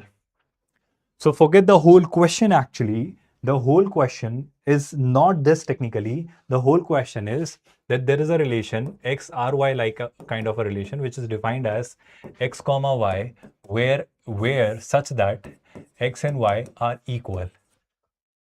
And don't forget that here one more condition is there, that your x and y both belong to the set of numbers 0 to pi by 2. No problem, sir. Absolutely not. But I can take any number between 0 to pi by 2. Yes, any real number. My point is really simple. If somebody says x and y are equal, that means it is an identity relation. Which means what? It will have pairs like what? It will have 0, 0, it will have 0.1, 0.1, it will have, I hope you're realizing, it will have 0.2, 0.2, and so on. All of these pairs until what? A value before pi by 2, let's say 1.5. So 1.5, 1.5. This is going to be that relation. So I hope everybody is clearly noticing that, sir, it is reflexive, isn't it? The relation is identity relation, and if it is an identity relation, it is reflexive. I told you every identity relation is a reflexive relation, but it is not necessarily true that every reflexive relation will be an identity relation, yes or no. So I'm giving you a simple conclusion here that 0, 0, 0.1, 0.0, all these elements will be mapped with itself. So it is going to be an identity, which means it is reflexive. One property, I hope is very well understood by everyone, it is reflexive. Truly speaking, it is an identity relation. And if it is an identity relation, it is symmetric as well. It is indeed symmetric. Can somebody help me with symmetric? Sir, if a comma b is there, b comma a should have been there. So there is 0, 0. There is 0, 0. Able to understand my language? A comma b, b comma a. Both are there. Which means it is indeed symmetric. Sir, is it transitive? It is actually. It is actually. Transitive means what? A comma b, b comma c. So a comma c should also be there. But there is no a comma b, b comma c or a comma c kind of thing here. It is all a comma a, a comma a, a comma a. So don't say that it is not equivalence. I'll say it is because I have no reason to disprove it. I have no reason to discard it. Do I have any single case for which I can say that this relation is not equivalence? Am I seeing any case where I'm saying a comma b exists, b comma c exists, and a comma c doesn't exist? Am I seeing any possibility here? Of course not. because they are all like 0, 0, 0.1, 0.1, 0.2, 0.2, 0.3, 0.3, 0.35, 0.35, and so on. And because of that, there is nothing like A comma B, B comma C, and A comma C. I mean, it is not getting violated. If A comma B and B comma C is not there, then what is the point of checking A comma C? So it is not getting violated because it is, the whole thing is not there. So if it is not getting violated, I'll say it is transitive. Understanding my statement, able to process? Tell me in the comments quickly, everyone. Are you understanding? If I'm not getting any reason to disprove it, that it is not transitive, if I'm not getting any reason to prove that it is not transitive, will I not say it is transitive? That's my whole point. So it is transitive. It is transitive. And if it is reflexive, symmetric, and transitive, it is indeed a combination of these three is said to be an equivalence relation. And that's exactly my point here. My point is that yes, it is an equivalence relation. Option B will be the correct answer here in this case. Everybody realized and understood that yes or no, all the participants got a decent clarity. Excellent, brilliant. With this, if I move ahead, what do we see next? Few more questions. So this question is a question based on the concept of equivalence relations. Shall I share a short trick here? Although there is a whole theory, a whole story behind it, I'll not be covering that. I'll just give you a short trick here. That whole theory we have covered in our batch, Laksh batch. I have given the whole concept, equivalence relations, equivalence classes, partitions, bell number, and everything, partitions and everything. But here I'll just give you the short trick here because we are running short of time. And in this one shot, if I, instead of giving you the logic, could explain the concept of bell number, trust me, your job is done. So what is the concept of bell number? I'll simply give you this idea here that here, just write 1 and 1 like this. Then add this 1 to this 1, it gives you 2 here. Now write this 2 here. 2 is added to this 1 gives you 3 here. 3 added to 2 gives you a 5 here. Able to process whatever I'm saying here? Are you all able to process whatever I'm saying here? Yes or no? Or shall I repeat it? This concept here is called the concept of bell numbers. I repeat, whatever I did was that if there is exactly one element, if there is a relation defined on only one element. So there is one element in a set. And on this element, if I'm asked how many equivalence relations can I form, so there is a complete story behind it. A question not only in JEE Mains but in JEE Advanced also asked this year on this concept. And that concept's short trick, Bell number, I'm telling you, Bell was a mathematician who developed this whole idea, equivalence classes, partitions, and everything, which I'm not discussing right now. I'm just giving you the short trick. So I'm giving you the bell tree or bell triangle with the help of which you can directly answer the questions based on the number of elements present in a set. So here I'm given 3 elements in this set. So write bell number 3, B3 we call it. Had there been 2 elements, I would have found B2, bell number 2. Had I been given only one element, I would have found bell number 1. So sir, can we really learn all these bell numbers, bell number 1, 2, 3, 4, 5, 6? You really don't have to. There is a bell tree or a bell triangle with the help of which you find these values. Although there is a recursive formula as well, we don't want to get into all those details. I'll simply say that first of all, you write 1, then 1 more 1, and just do one thing. Add this 1 with this 1, you get a 2. Then what did I do? I wrote this 2 here. Then 2 you add to this 1. So 2 plus 1 is 3. You write that 3 here. 3 you add to this 2. You get a 5 here. Then write this 5 here. 5 plus 2 is 7. 7 plus 3 is 10. 10 plus 5 is 15. Sir, why are you doing this? Let me do it one more time. And then I'll tell you the short trick. Pay attention, everyone. Then write this 15 here. I hope you're getting it. Then 15 plus 5 is 20. 20 plus 7 is 27. 27 plus 10 is clearly 37. And 37 plus 15. So 37 plus 10 is 47. 47 plus 5 is clearly 52. Sir, what do you mean by all these things? Let me come to that part now. Pay attention, everyone. Here, this is your bell number 1. This is your bell number 2. This is bell 3. This is bell 4. This is bell 5 and so on. But you won't be asked to deal with something like this. What is bell number 1? Bell 1, B1 is 1, B2 is 2, B3 is 5, B4 is 15, and B5 is 52, and so on. You can figure it out. It's like that Pascal triangle kind of a thing, but done in a little different manner. But sir, what does it represent? It represents that if you ever get a set which has three elements,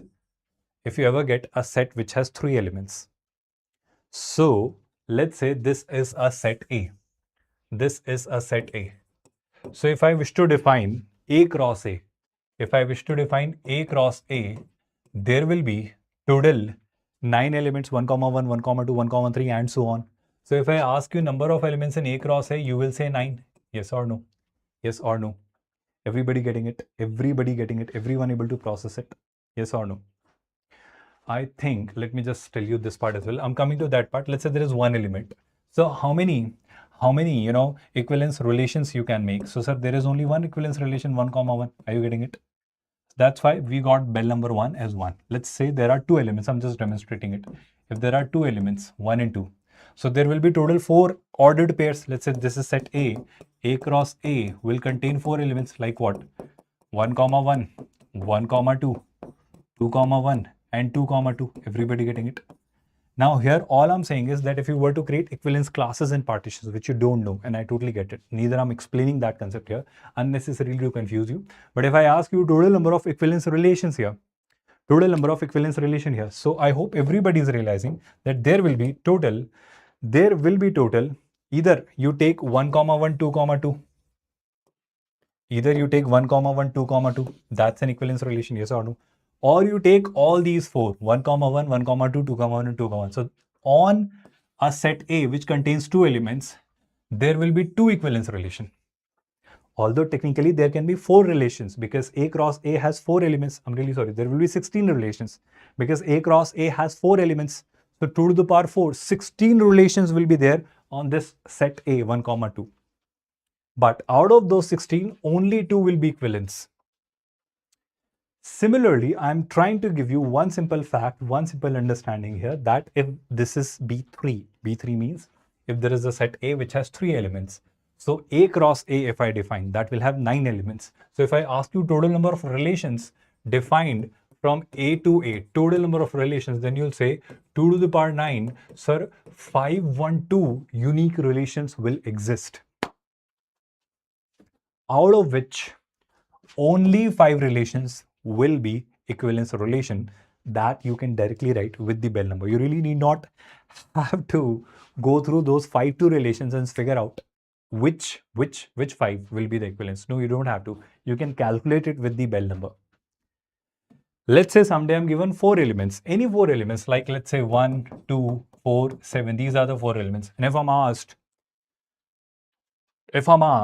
the total number of equivalence relations which you can form on this set A, my answer will be 15. Simple, isn't it? Interesting, I think it is. Everybody understood the whole logic, the concept of bell numbers. So here my answer will be on the set of 3 numbers, the answer will be 5. Bell tree, bell triangle, have you all gotten it? Have you all understood the whole concept comfortably, everyone? With this, we'll move towards functions and we'll start understanding functions after a 10 minutes break. So it's 3:30. It's technically 3:35 right now. So let's meet it at 3:45 and there we'll start functions. So there is a break and we'll resume at 3:45. Is that okay, everyone? 10 minutes break and then we'll resume. I hope you're learning and enjoying. Stay there, hydrate yourself, go for a walk, roam around here and there only, and then come back right after 10 minutes. Don't forget to drink water, plenty of water.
Thanks for the break. Thanks for the break. Okay, shall we resume, everyone? Can you all hear my voice? Can you all see me? I hope you all can hear me, you all can see me. So we are resuming with this discussion. So if you are around, roaming somewhere here or there in your room, come back everyone. If you can listen to my voice, come back, come back. Shall we resume with our session? Everybody. So there we are. Okay, so shall we get started? So I think we are done with the relations. With this break or after this break, we are resuming our discussion with the functions. Shall we? Relation is what? What is a relation? Relation is simply any subset you take from the Cartesian product. So let's say if I wish to define a relation from A to B, I take Cartesian product of A to B.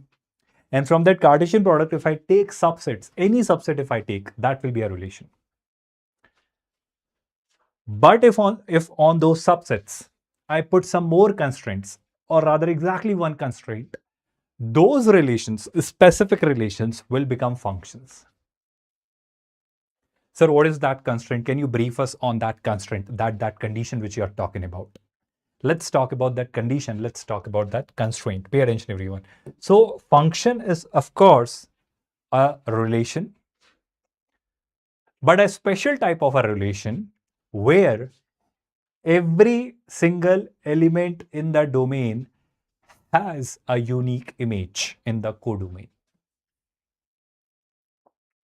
Sir, what did you just say? We could not process it. We could not understand it. Can you re-explain the definition of functions? Yes, I will. Have patience. All I'm saying is that our relation is a function.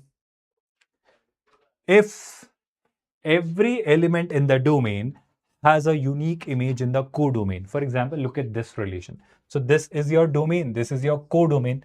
But here there is a problem. Can somebody highlight that problem? Can somebody highlight that problem?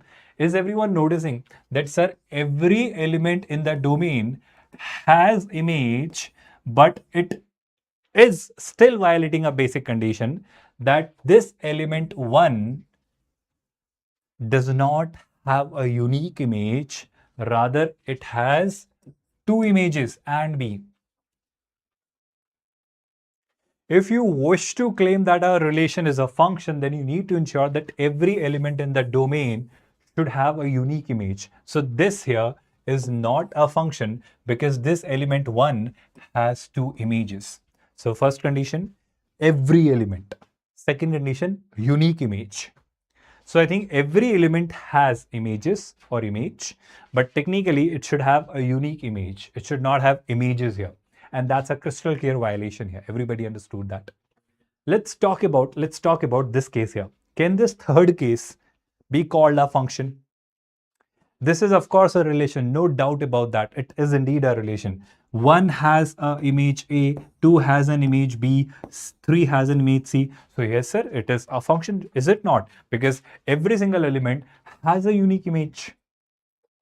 Did you not listen to me? My statement was every single element. Every single element. So here, do I have a unique image for 4 as well? I think I don't have. And if I don't have the image for 4 here, this 4, despite being a part of the domain, what did I just say? Every single element in the domain should have a unique image. So this 4 should have had a unique image, but it does not have an image. What about the unique image? Forget. It does not even have an image. So if it does not have an image, it is again not a function. It is just a relation. Able to understand that this first and third are clearly not functions? Yes or no? Let us talk about the third one, second case. Sir, is it a function? Is it a function? Let's check it. Sir, 1 has an image A, 2 has an image A, 3 has an image B, 4 has an image C. Relation or function? Tell me in the comments quickly. This second one, is it a relation or function, students? I hope nobody is thinking that it is not a function. It is a function. Sir, first of all, are all the elements in the domain having images? Yes. But sir, do you not think that they are violating the concept of unique image? Where? You tell me. They are not. You approach every single element and ask it, what is its image? So if I approach 1, it will say my image is a unique image. If I approach 2, it will say my image is a unique image. I hope you are not saying that, sir, 1 and 2 have both, that they both have same image A. It's a violation of our relation to be a function. No, they both have an image A, but they have a unique image, don't they have? I mean, if I ask 1, it has an image A. If I ask 2, it has an image A. So that's a unique image. So that's clearly not a violation of a definition of the function. So it is a function. Two things you just match. First thing, all the elements should have images. Second thing, those images should be unique. The problem here in this case was all the elements had images, but this element did not have a unique image. It had two images. Violation. Let's talk about the next case. Pay attention, everyone. The third case. Why was it not a function? Because here, sir, 1, 2, and 3 had unique images, but not all the elements had images. 4 did not have an image at all. So that was again a violation here. Everybody got my point? Yes or no? Yes or no? Let's talk about this fourth case now. Sir, this is not a function, isn't it? Check it once again. Check it once again. This is again a function. Why not? You tell me. Pay attention, everyone. 1 has a unique image. 2 has a unique image. 3 has a unique image. So all the elements in the domain have unique images. Sir, what about D? This was left alone. When did I say anything about codomain? I did not say. So if anything is left behind in the codomain, that's perfectly fine. It's not a problem. But nothing should be left in the domain. So they both are valid functions. Did you understand my point? Did you get my point? Or shall I repeat it, all the participants? These two are functions, whereas these two are clearly not. How many of you would think like this? When I gave you the break, I gave you these two options. I gave you these two choices. Were you able to think like this? Yes or no? Yes or no? With this, let me ask you a few more questions. Out of these four, which are functions and which are not? Can you tell me? I'm asking to everyone who's watching it sincerely, tell me which of these you think are functions, which are not. Can somebody quickly tell me the answer, everyone? I'm waiting for your responses, students.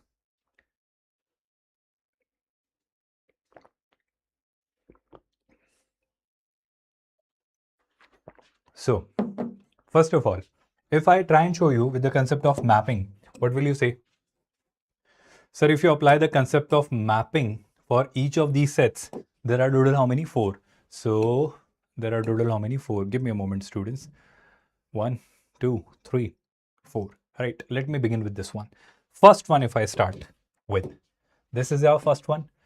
Domain has elements 4, 5, and 6. Codomain has elements 1, 1, and 7. 4 is mapped with 1, 5 is mapped with 1, and 6 is mapped with 7. Sir, are all the elements in the domain having unique images? Yes. All the elements in the domain have unique images. So this clearly is a function here. Everybody understood that? Shall we move towards the next case then? So domain has elements 2, 2, 3, 6. So 2, 3, and 6. Codomain or range has 3, 5, and 6. So it has 3, 5, and 6. Now let's look at the mappings. Mapping I'm given as 2 to 3. So this is a mapping. Then 2 to 5. I hope some of you have noticed it. Then 3 to 3. And then 6 to 6. Has somebody clearly noticed the violation? Has somebody? I hope everybody is noticing that, sir, despite all the elements having images, this one element does not have a unique image. Are you not noticing it? Because this element 2 here has two images, 3 and 5. And if it has two images, it is not unique. And that's a violation. So this here is not a function. Everybody understood that? So I hope remaining two, you will try by yourself. Will you try the third and fourth? Sir, how are we going to try after the session? You can. But how? After the session, this entire PDF of entire relations and functions will be uploaded on our WhatsApp channel. How do we get to know about your WhatsApp channel, sir? That link is given in the description. All right. Now, here we are with another question. Before we solve this question, let us try that question where we were talking about a relation to be,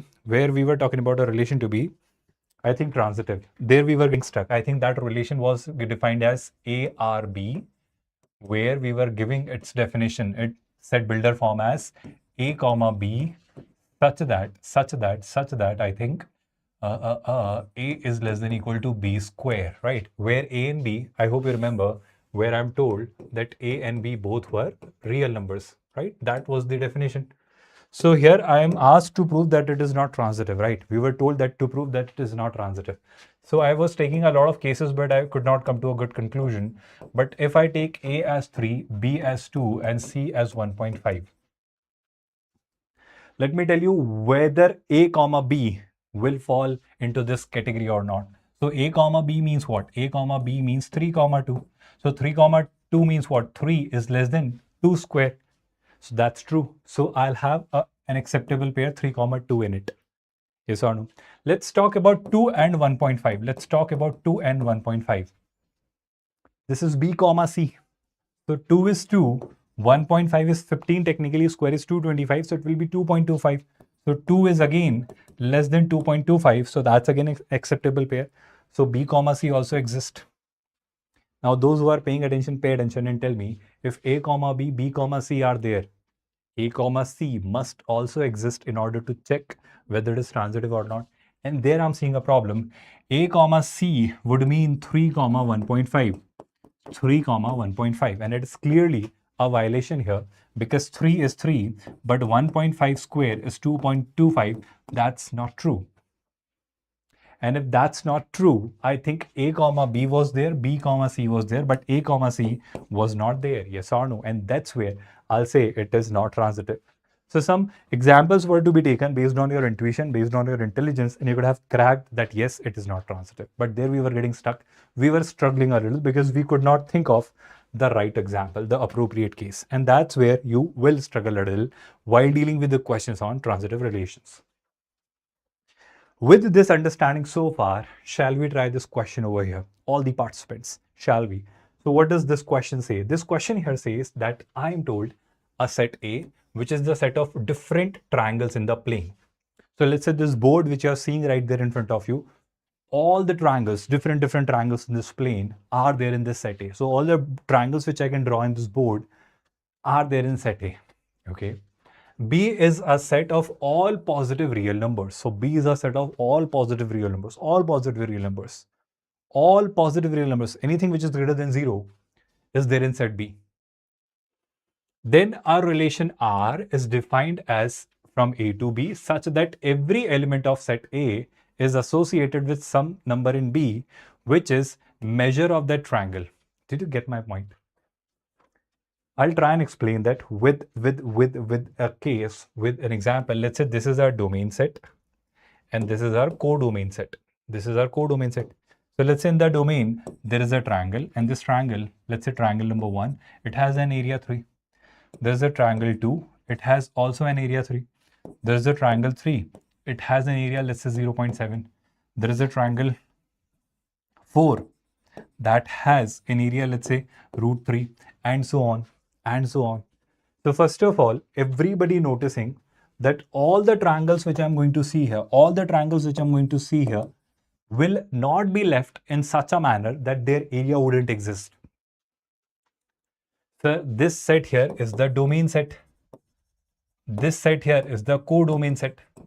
So I hope everybody is very clearly realizing and noticing that from this domain set, there will be area defined for all the triangles, because if there is a shape, a closed shape formed with 3 non-collinear points, it is going to be a triangle, and that triangle will cover some area, cover some space, and that area will be some positive quantity. So all the positive numbers in the world would be the area of some of the triangles, or infinite triangles technically speaking.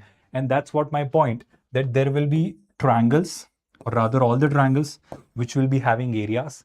Area is always positive. So all the positive numbers will be occupied by triangles. And of course, it is perfectly possible that 2 or more than 2 triangles can share the same area. So that same area can be shared by multiple triangles, and that's perfectly fine. But I hope it is clearly not a violation here that if one triangle has more than 2 areas or more than 1 areas, it is of course not possible. Is it really? a triangle has a unique area. So can we really say that there is a triangle 1, it has area 3 and 6 as well, both? No, no, no, no, no. So this is indeed a function, isn't it? I'm just trying to check your understanding of functions with this definition here, that if all the triangles are here in my domain, all the positive numbers are here in our codomain, so all these positive numbers will be area of some of the elements in the domain. And with this, I hope you're realizing multiple triangles can have the same area, but one triangle cannot have multiple areas. And if that is not true, that means it is clearly a function. So if there is a function denoted by area of a triangle, the function is defined by area. So triangle is the input, area is the function through which I'm processing it, and I'm generating the output of that area of the triangle.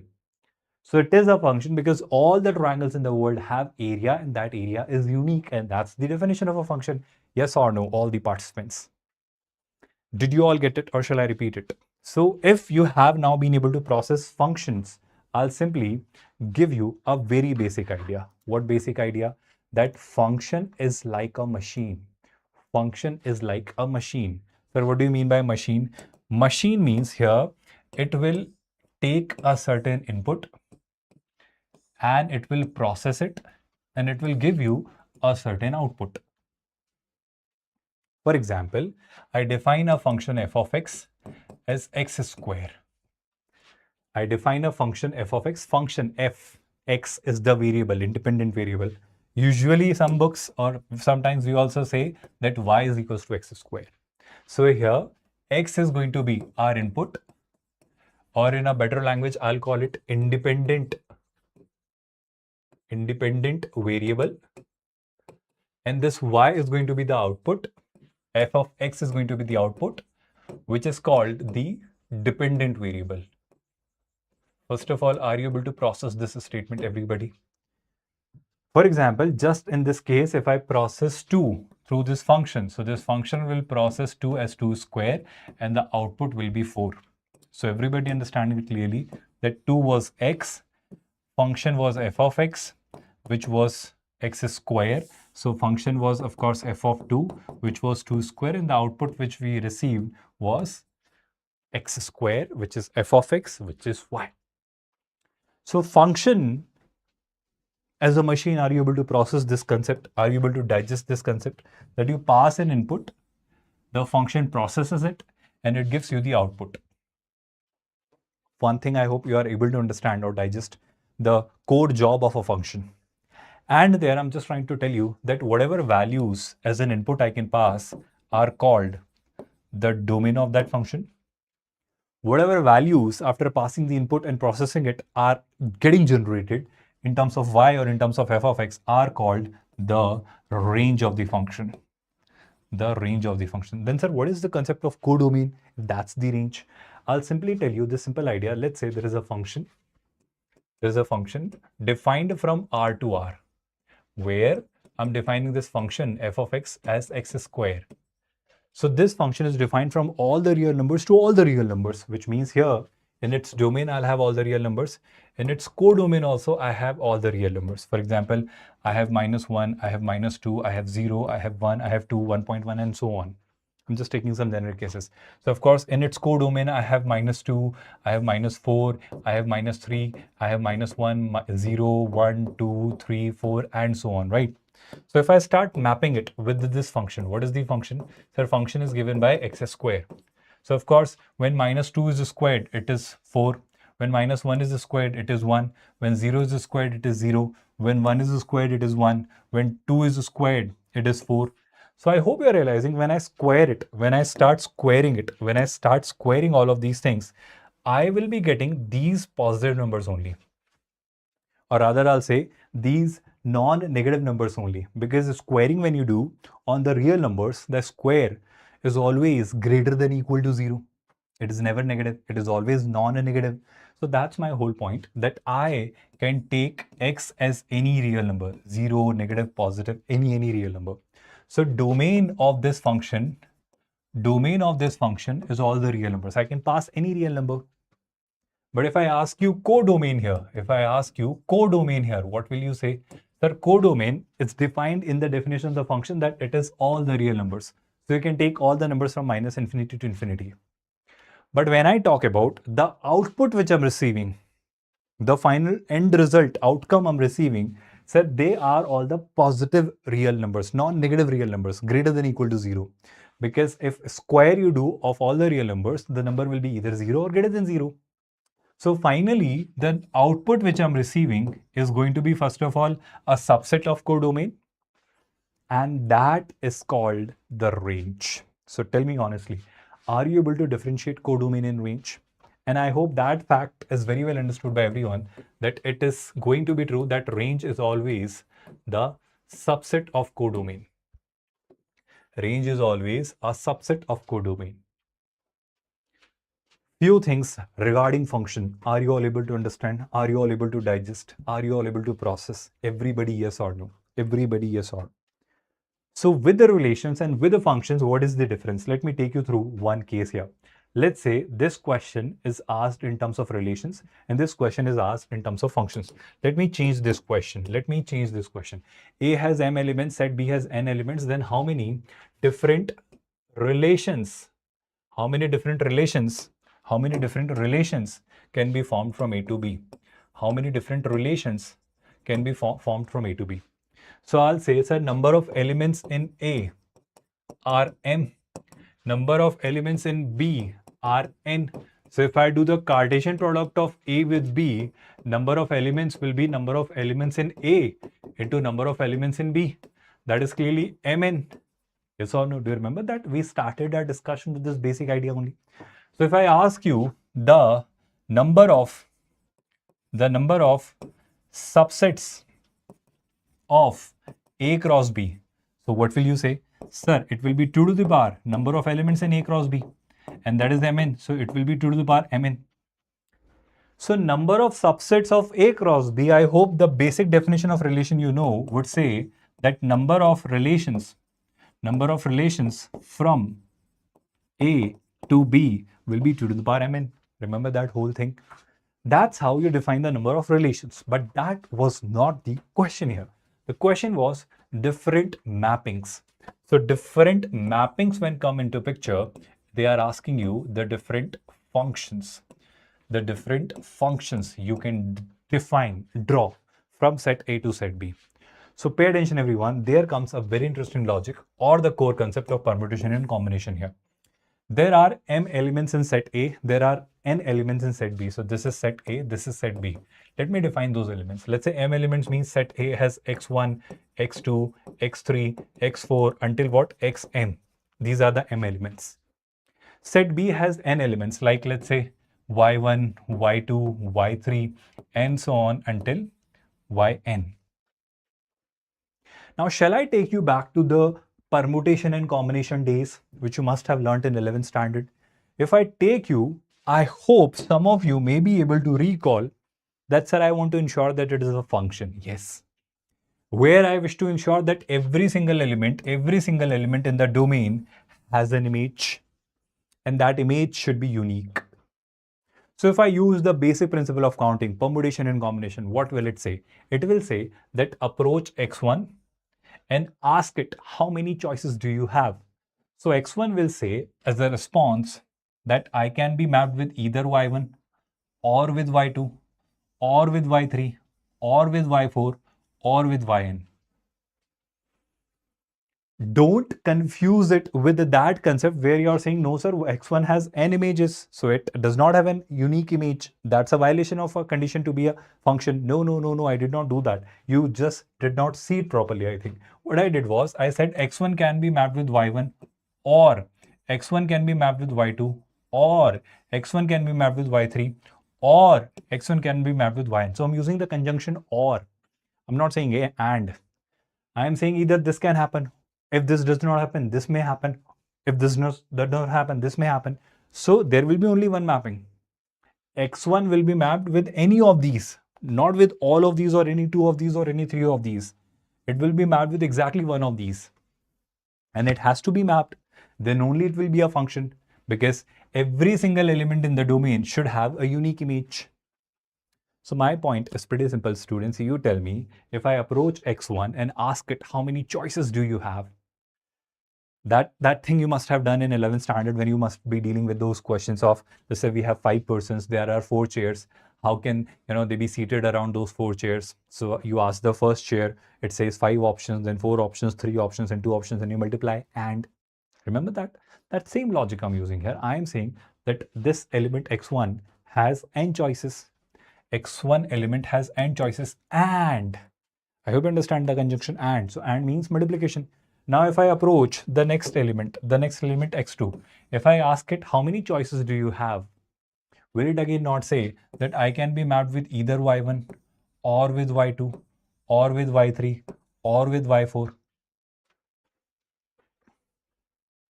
So again, x2 as an element has n number of choices. I hope nobody is confused that no, sir, if x1 let's say is mapped with y2, so x2 cannot be mapped with y2. No, there is no such case. x2 and x1 both can be mapped with y2 because they have unique image. No violation of function anymore. So will I not say that this second element also has n choices? And so on until this mth element. So n into n, because third element will also have n choices, n. So technically, I have such m times n getting multiplied. So if this n over here getting multiplied m times, will I not say that this is n to the power m number of total functions I'll be forming or creating from set A to B, where set A has m elements, set B has n elements. That's a formula which you're supposed to learn. It's a formula which you're supposed to memorize and by heart. So I'm hoping and expecting that you learn it. You don't forget it anymore. Yes or no? Will you all? My whole idea is really simple. Let's say if certain question gives you that there is a set A, there is a set B. Set A has, let's say, 4 elements, x1, x2, x3, x4. Set B has, let's say, 5 elements, y1, y2, y3, y4, and y5. This is set A, this is set B, and you wish to define a function from A to B. How will you define a function from A to B? How many such unique functions exist from A to B? What kind of different mappings you can do? So I'll say a lot of, but that should be a number in mathematics. So I'll say, if I approach x1 and ask it, how many choices do you have? So x1 will say I can map with either y1 or y2 or y3 or y4 or y5. So x1 as an element has how many choices? 5. The same 5 choices x2 will have. The same 5 choices x3 will have. The same 5 choices x4 will have. So my answer will be 5 to the power 4. That's exactly what I told you. So total number of functions will be 25 into 25. There are 625 functions or mappings that will exist between A to B if A has 4 elements and B has 5 elements. Everyone comfortably understood that, everyone comfortably processed it, everyone got the whole idea in a crystal clear manner. Now functions are divided into a lot of categories.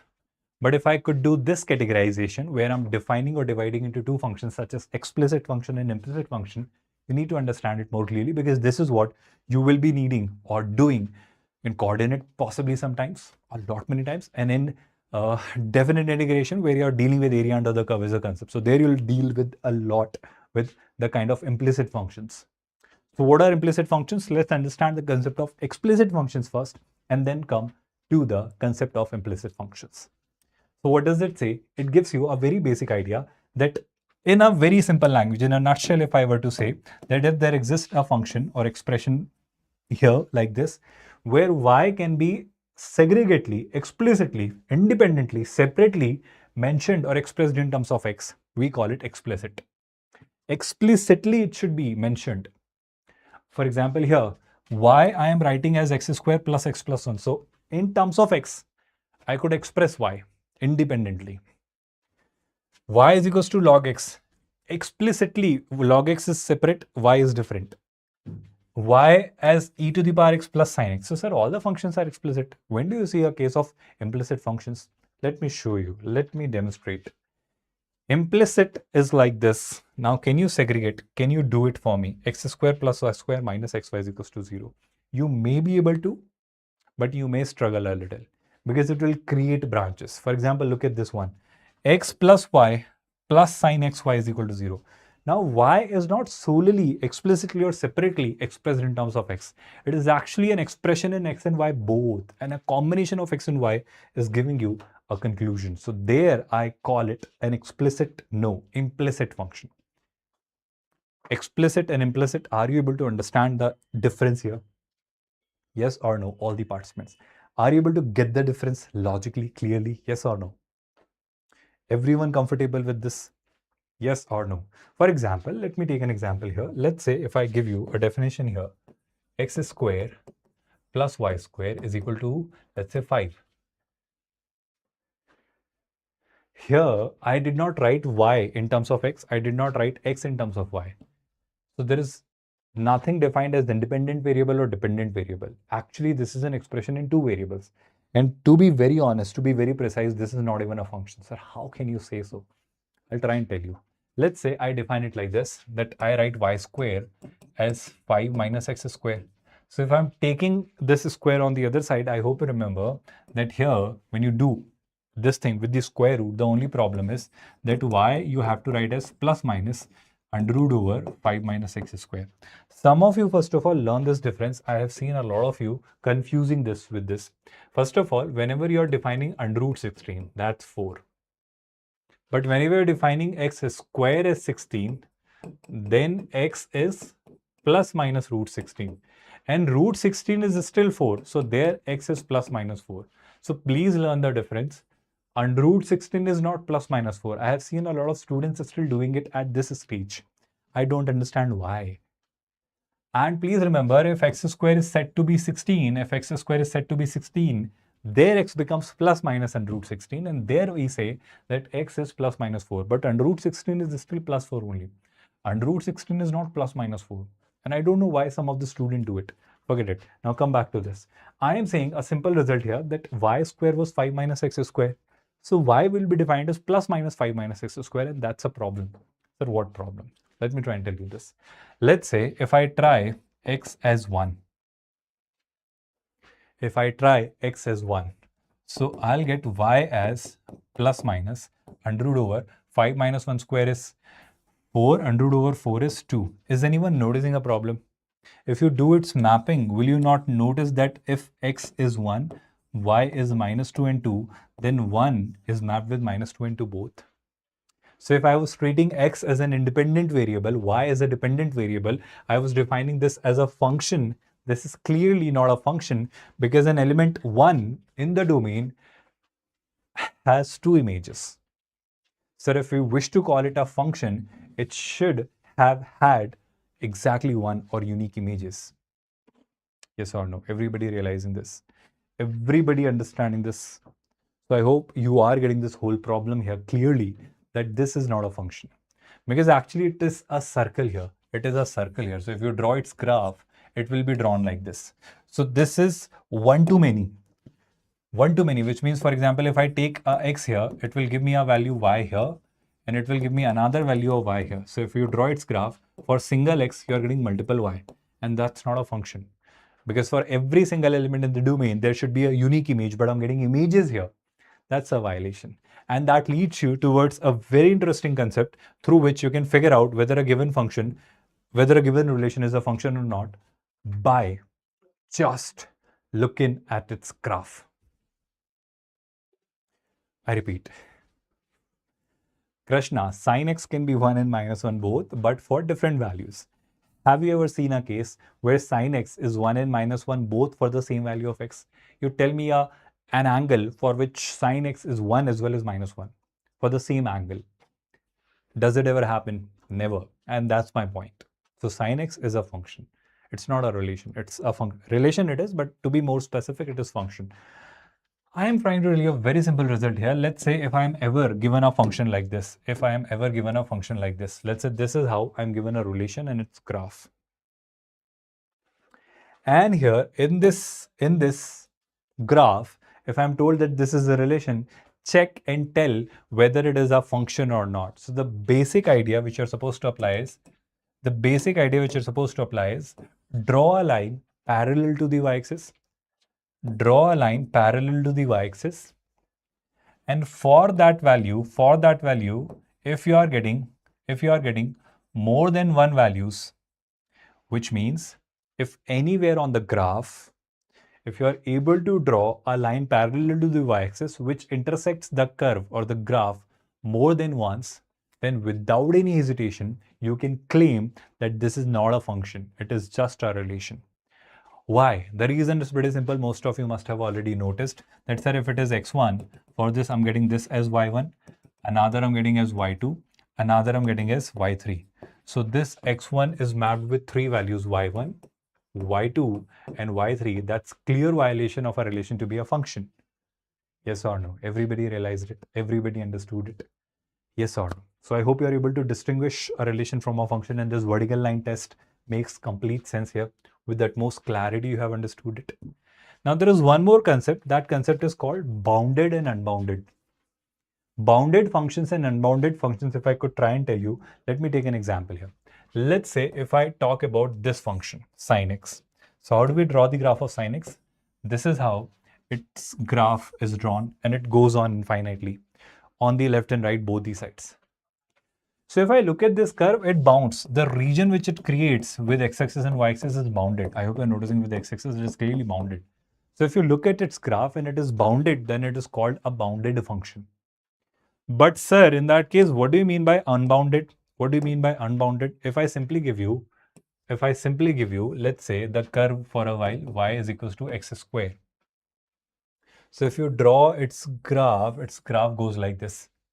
And it just keeps on going till infinity like that. So it is not unbounded because it is not, restricted. It is not confined. It is widening, opening, and it is reaching, opening and so on. So I cannot confine it. I cannot bound it. I cannot keep it restricted. That's why and where we claim that this is an unbounded function. So these are some examples which I have kept for you. You can check them by yourself, so don't worry. But with this, when I proceed further, let's talk about some elementary functions one after another. So far, before I start this discussion, you genuinely tell me few things. Are you all comfortable with the definition of relations? Are you comfortable with the types of relations we have discussed, through which we have defined equivalence relations? And there we have defined the elements to be added or subtracted. And there we did discuss the concept of Bell number as well. Have you all been able to comfortably understand that? And gradually I came to the concept of functions. Then I defined functions, the very basic definition that violation should not happen in order to call a relation a function. And so far, whatever we have done based on that, now we are starting the most important part of this chapter, which will be used by you almost everywhere in your entire calculus, or rather I'll say in your IDJ journey. What is that part? The portion where you deal with a lot of functions, their domain, their range, their periodicity, they being odd or even, or a lot of things based on those functions. How do we decide that? Based on their graphs. So I'll be telling you every single function one after another. I'll be defining their domain, their range, and a lot of other details or stuff related to that. So I'll be hoping and expecting a complete understanding from your end. If you ever feel confused, unhesitatingly ask. Shall we get started? So first function, if I begin with, is your function here, which is constant function. Constant function is simply a function. For example, if I take a function like, let's say, y is equals to 3.7. So whatever is the value of x, your f of x is always 3.7. So whatever you try, x, 1, 1.1, 1.2, 1.7, anything you try, the output which you receive is always 3.7. So this here is called a constant function. Now here in the constant function, if I ask you the domain, what is the meaning of domain? Do you remember that definition of functions we discussed? I told you specifically when you talk about domain. So domain means all the values of x which you can try in that function, which you can pass on as an input. So here, if I ask you what is the value of f2, you will say 3.7. What is the value of f of root 3? You will say 3.7. What will be the value of f of minus 2.2? You will say 3.7. So whatever value of x I wish to try, I will keep getting the output as 3.7. That is a constant value. So you tell me, when I look at its graph and when I notice its domain, which means its graph exists from which part to which part on the x-axis, I'll say, sir, when you trace its graph, it exists from minus infinity to infinity. I see its existence everywhere on the x-axis. For every single value on the x-axis, the graph does exist. Which means, will I not say that if you ask me its domain, it's all the real numbers, minus infinity to plus infinity. Everyone able to process it. But if I ask you its range, so do you not think, sir, whether you try minus 5.5, under root minus 3 or 0, 0.7, 1.2, any value if you try, you will always keep getting the same output, 3.7, 3.7, 3.7, 3.7, 3.7, or whatever value you have decided as a constant function. Here in this example, I have taken it as 3.7. It could be anything, minus 5, 7, root 3, 7, any value. So ultimately, I hope you could try any value of x as an input, but the output is always that fixed value. What? In this case, it was 3.7. So I'll always keep getting the same value. So output means what? The range. Input means the domain. Able to understand both of the things comfortably, all the participants? Yes or no, everybody? Did you all get it? With this, if you have understood the concept of constant function, domain and range, one more thing I'd like to clarify, that here, one more thing you must have noticed, that it is, so far let's keep it restricted to this. I'll talk about even, odd, periodicity and everything with regard to different functions, for example, identity function. Now comes the identity function. So identity function is defined as y is equals to x. So I hope the moment you see y is equals to x in coordinate geometry, you must have seen it as a straight line, haven't you? And y is equals to x is clearly an identity function. Identity. I hope you remember 1.1, comma 1.1, 1.5, comma 1.5, 2, comma 2, 3, comma 3, 4.5, comma 4.5, and so on. So whatever is x, the same value y is attaining. Getting it, everyone? Yes or no? All the participants, just give me a moment, everyone. So all I'm trying to say here is a very simple fact, a very simple observation, which you must have noticed, that this is a straight line, y is equals to x. And if it is the straight line y is equals to x, coordinate geometry tells you that it makes an angle 45 degree with the positive direction of the x-axis in the anti-clockwise direction. Yes or no? One more thing you would say, that if I start tracing this graph along with the x-axis, I will see its existence from minus infinity to infinity, would I not? So what will you say about its domain? Sir, its domain will be all the real numbers, minus infinity to infinity. What about its range? Sir, I can clearly see the graph everywhere along the y-axis. So what about its range? Its range is also all the real numbers. Few more things I want to ask. Can you answer those? First of all, can you answer this? What kind of function is it? Is it not strictly increasing? Strictly increasing means for a smaller value, I'll get a smaller value. For a greater value, I'll get greater value. And this will keep on happening everywhere on this curve. So if I want to define the nature of this function, I'll say this is a strictly increasing function. Everybody noticing? And one more thing I want to talk about is that it is clearly an odd function. So what do you mean by odd function? Odd function means if I try f of minus x and if I get minus of f of x, then such function is said to be an odd function. And I hope that is there. So to test whether a function is odd or not, you can check whether it is symmetrical in the opposite quadrants or not. So if the graph was seen in the first quadrant, and the same graph was seen in the third quadrant, which means it was symmetrical with respect to the origin in the opposite quadrant, it is an odd function. Everybody able to process this statement, yes or no? I hope no confusion. Now let's talk about square function, quadratic you may call. Technically right now we are talking about y is equals to x square. Yes or no, everybody? Yes or no, everybody? Give me a quick confirmation. Yes or no? Here we are, coming back to this. Y is equals to x square. What does it mean? It means I'll try different values of x. I'll try different values of y, which I'll keep getting based on x. So this time if I try different values of x, what will I get? Pay attention, everyone. Yeah. I will try different values of x from minus infinity to infinity. And as we have just seen when we were discussing the definition of function, do you remember that? We could try every single value of x without any hesitation, So if I ask you the domain here, will you all not say that all the real numbers from minus infinity to infinity? Getting it, everyone? Because you can take the square of any real number. Why would it be a problem? You can square any real number, yes or no?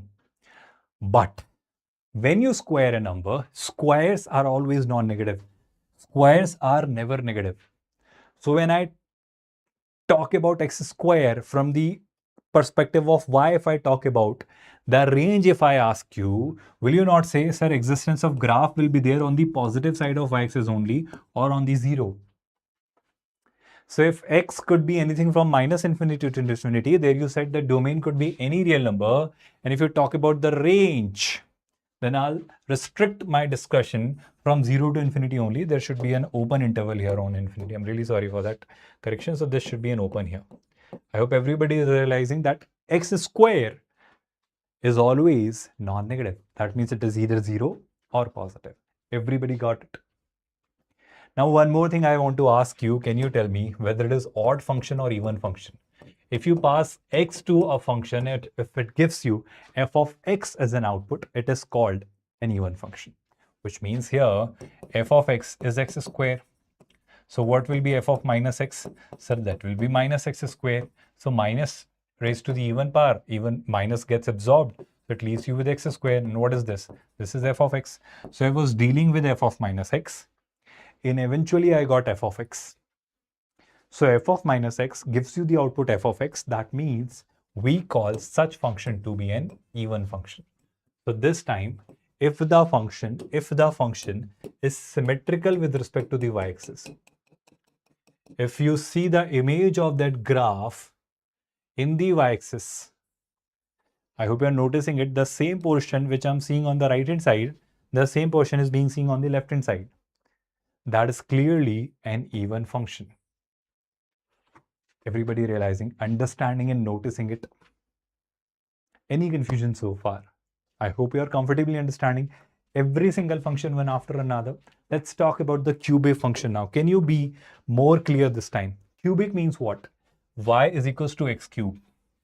Now, will x cube deny taking anything as input? -1, -3, √3, 0.7, any value you can try, yes or no? So when I ask x cube, what inputs can I give you? It will say, you will give me any value from minus infinity to infinity. I'll accept it happily. Yes or no? So its domain is going to be all the real numbers. X cube it is. It is not power even. It is raised to the power odd. So if the power is odd, it is an odd degree polynomial. And always remember in life that odd degree polynomials always have their range from minus infinity to infinity. So you keep trying different values. You can keep trying different values on the x-axis. You can keep trying different values on the y-axis. And its domain and range both are going to be all the real numbers. Shall I tell you a few more interesting things, everyone? Sir, what interesting things? What about this function being odd or even? What about this function being odd or even? Always remember, as I have already mentioned, that if f of minus x we receive as minus f of x, then it will be an odd function. Yes or no? Then it will be an odd function, and that's exactly what is happening over here. Are you not noticing it? Are you not seeing it here? Everybody, are you all noticing very clearly that here, this function is clearly symmetric with respect to the origin in the opposite quadrant. The graph which we are seeing in the first quadrant, the same replica is there in the third quadrant. So I'm claiming that this is clearly an odd function, isn't it, everybody? Did you all get it? Now, there comes one more interesting thing. Pay attention, everyone. I'm just trying to tell you a fact here that you will be dealing with the polynomials. Let's say you ever deal with a polynomial like ax to the power 4 plus bx cube plus cx square plus dx plus d. Or sometimes you may deal with the odd degree polynomial. For example, ax cube plus bx square plus cx plus d. So always remember, two things matter a lot here. Either the coefficient will be positive or the coefficient will be negative. Here in this case also, this thing decides a lot. Coefficient of the highest degree term. I repeat, if the coefficient of the highest degree term is positive for an even degree polynomial, this is a polynomial of even degree. So it will come from infinity, take some turns, and it will go back to infinity. if the coefficient of the highest degree term is positive. If the coefficient of the highest degree term is negative, it will come from minus infinity, take some turn and go back to the minus infinity. But with the odd degree, what is the beautiful thing here is that if the coefficient of A is positive, it will come from infinity, may take some turn and go to, it will come from minus infinity, may take some turns and go back to infinity. But if the coefficient of A is negative, it will come from infinity, take some turn, and then it will go to minus infinity. This kind of curvature, I'm not saying exactly this kind of curvature, but this kind of curvature you can always assume while dealing with polynomials of even and odd degrees. Even degree, it will come from either plus infinity and go back to plus infinity, or it will come from minus infinity and go back to minus infinity, depending on the value of the highest degree term, the coefficient of the highest degree term. If it is positive, it will stay up. If it is negative, it will stay low. But with odd degree polynomial, what you must notice is that it may come from minus infinity, go back to infinity when A is positive. It will come from plus infinity, go to minus infinity if A is negative. So one thing everybody must be noticing here very clearly is that when you talk about odd degree polynomials, wherever y-axis is, we don't care. The range of odd degree polynomials is going to be all the real numbers. Did you get my point? If you ever deal with an odd degree polynomial, without any hesitation, claim that that odd degree polynomial will have its range from minus infinity to infinity. Odd degree polynomials always lie from minus infinity to infinity. Can you notice it? Sir, how are we going to decide the graph? Why are you able to draw, or how are you able to draw these graphs like this? What basis you have? On what grounds are you saying this? Let us all have some patience until I am done with the chapter application of derivatives. There I'll prove it and show it to you. Don't worry. Don't hesitate. I'll definitely show it to you. Don't worry. But with even degree polynomials, they attain a certain minima and go back to infinity, or sometimes they attain a certain maxima and go back to minus infinity, depending on the coefficient of highest degree term. That's exactly what I'm trying to say here, that if it is an odd degree polynomial, its range without any hesitation is going to be minus infinity to infinity. Did you all get it? Did you all understand it? Everyone with me so far without any confusion? Shall I move ahead from here, all the participants? Yes or no? Everybody, be quick. With this, if you have gotten a decent clarity on this, let's talk about reciprocal function. Again, a very beautiful function, a very insightful function. But before I get started, I hope everybody is having a decent clarity. Reciprocal means if y is given by 1 by x. Reciprocal of 2, 1 by 2. Reciprocal of 3, 1 by 3. Reciprocal of minus 3, minus 1 by 3. Reciprocal of 0.5, 1 by 0.5. That's a reciprocal function for you. Now there comes a very interesting phenomena. Pay attention, everyone. This is how you draw the graph of reciprocal function, where everyone must be realizing that, sir, x cannot be kept as 0. Because if you keep x as 0, it will be not defined. So I'll avoid having x as 0. But if I cannot keep x as 0, can I have y as 0? 1 by x, when does it become 0? It can never. Yes or no? So of course, if x cannot be 0, y can also not be 0, because 1 by x can never be 0. So first of all, are you all able to understand the concept of domain? Domain means what? It's graph. So sir, its graph exists everywhere except for 0. Its graph exists everywhere on the x-axis. So it will be from minus infinity to infinity except for 0.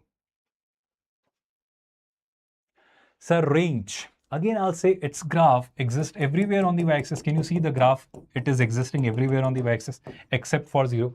So existence of graph is everywhere except for 0 on both the x-axis and y-axis. That's why we'll say its domain and range is all the real numbers excluding 0. Everybody got my point. Everybody understood my point. But the story doesn't end here. The story is more interesting. How? The story says that, pay attention everyone, at 2, if I ask you its value, you will say it's 1 by 2. So I hope you're realizing if I increase x, it will decrease. Because if x is 3, it will be 1 by 3. If x is 5, it will be 1 by 5. If x is 7, it will be 1 by 7. So the greater x I take, the lesser 1 by x be.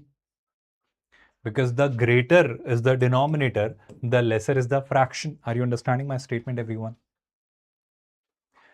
But between 0 to 1, of course, at 1, it will be 1 without any hesitation. But between 0 to 1, numbers are already very small. If you take their reciprocals, will they not start becoming greater? All I'm saying is that if you take reciprocal of 0.5, it will be 2. 0.3, it will be 1 by 3. 0.3 means, let's say, 1 by 3. So reciprocal of 1 by 3 is 1 upon 1 upon 3. That is 3. So are you noticing that how does the reciprocal function behave? Trust me, when dealing with inequalities, something like this, you really need to have a better clarity. You really need to have a better clarity of this function. If you really understand this function, you can really very easily crack this inequality. Shall I move ahead from here? By the way, take it as an assignment and tell me in the comments, if x is from -2 to 3, what will be the range of 1 by x? Look at this graph only and tell me in the comments. I'll be really glad and happy if you could tell me the correct value, correct range of 1 by x. Shall I move ahead from here? But before I move ahead, I'd like to discuss few more things. What about this function being odd or even? Everybody noticing that, sir, it is again symmetrical with respect to origin in the opposite quadrants. So if I were to answer this question odd or even, this is again an odd function, isn't it? Yes or no? So I hope you are understanding functions more beautifully, more clearly, with more understanding.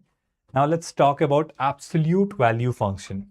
If I talk about absolute value function, let's say if I'm given f of x as mod x, I hope everybody must have been understanding this concept since their 11th standard days, that if you have mod x defined, it opens as either x or minus x. It is opened as long as x is non-negative. It is opened as minus x as long as x is negative. Do you all remember that basic idea? Yes or no? Sir, what do you mean by that? I am simply trying to give you an idea that here, let's say if x is 3, mod of 3 will be 3 only. But if x is -2, mod of -2 will be minus of -2, and that will make it non-negative. First of all, modulus function, are you all able to process, yes or no? Now, with this second thing, if I was to ask you, can you tell me if I'm dividing it into two parts, piecewise function it has become now, because I'm creating its piecewise definition. Piecewise definition means the definition which I'm using when x is non-negative, the definition which I'm using when x is negative. So if x is non-negative, the definition which I'm using is y is equals to x. When x is negative, the definition which I'm using is y is equals to minus x. And from coordinate geometry, do I really need to tell you how do we draw the graphs of y is equals to x and y is equals to minus x? You know that y is equals to x is a straight line making 45-degree angle with the positive x-axis in anti-clockwise direction. Y is equals to minus x is a straight line making 135-degree with the positive direction of x-axis in the anti-clockwise direction. And yes, remember, I'll take this portion only because positive x-axis. I'll take this portion only because of the negative x-axis. You tell me few things. If I start drawing seeing the existence of this graph with respect to the x-axis, will I not be noticing that, sir, the graph exists everywhere on the x-axis? Yes or no, all the participants? So if the graph exists everywhere on the x-axis, its domain is going to be all the real numbers, because minus infinity to infinity, I am seeing the graph to be everywhere. But what if I ask you the existence of its graph along with the y-axis? Are you noticing any graph on the negative side of the y-axis? Absolutely not. But we are noticing for all the non-negative values of y, that means I can clearly see the existence of graph.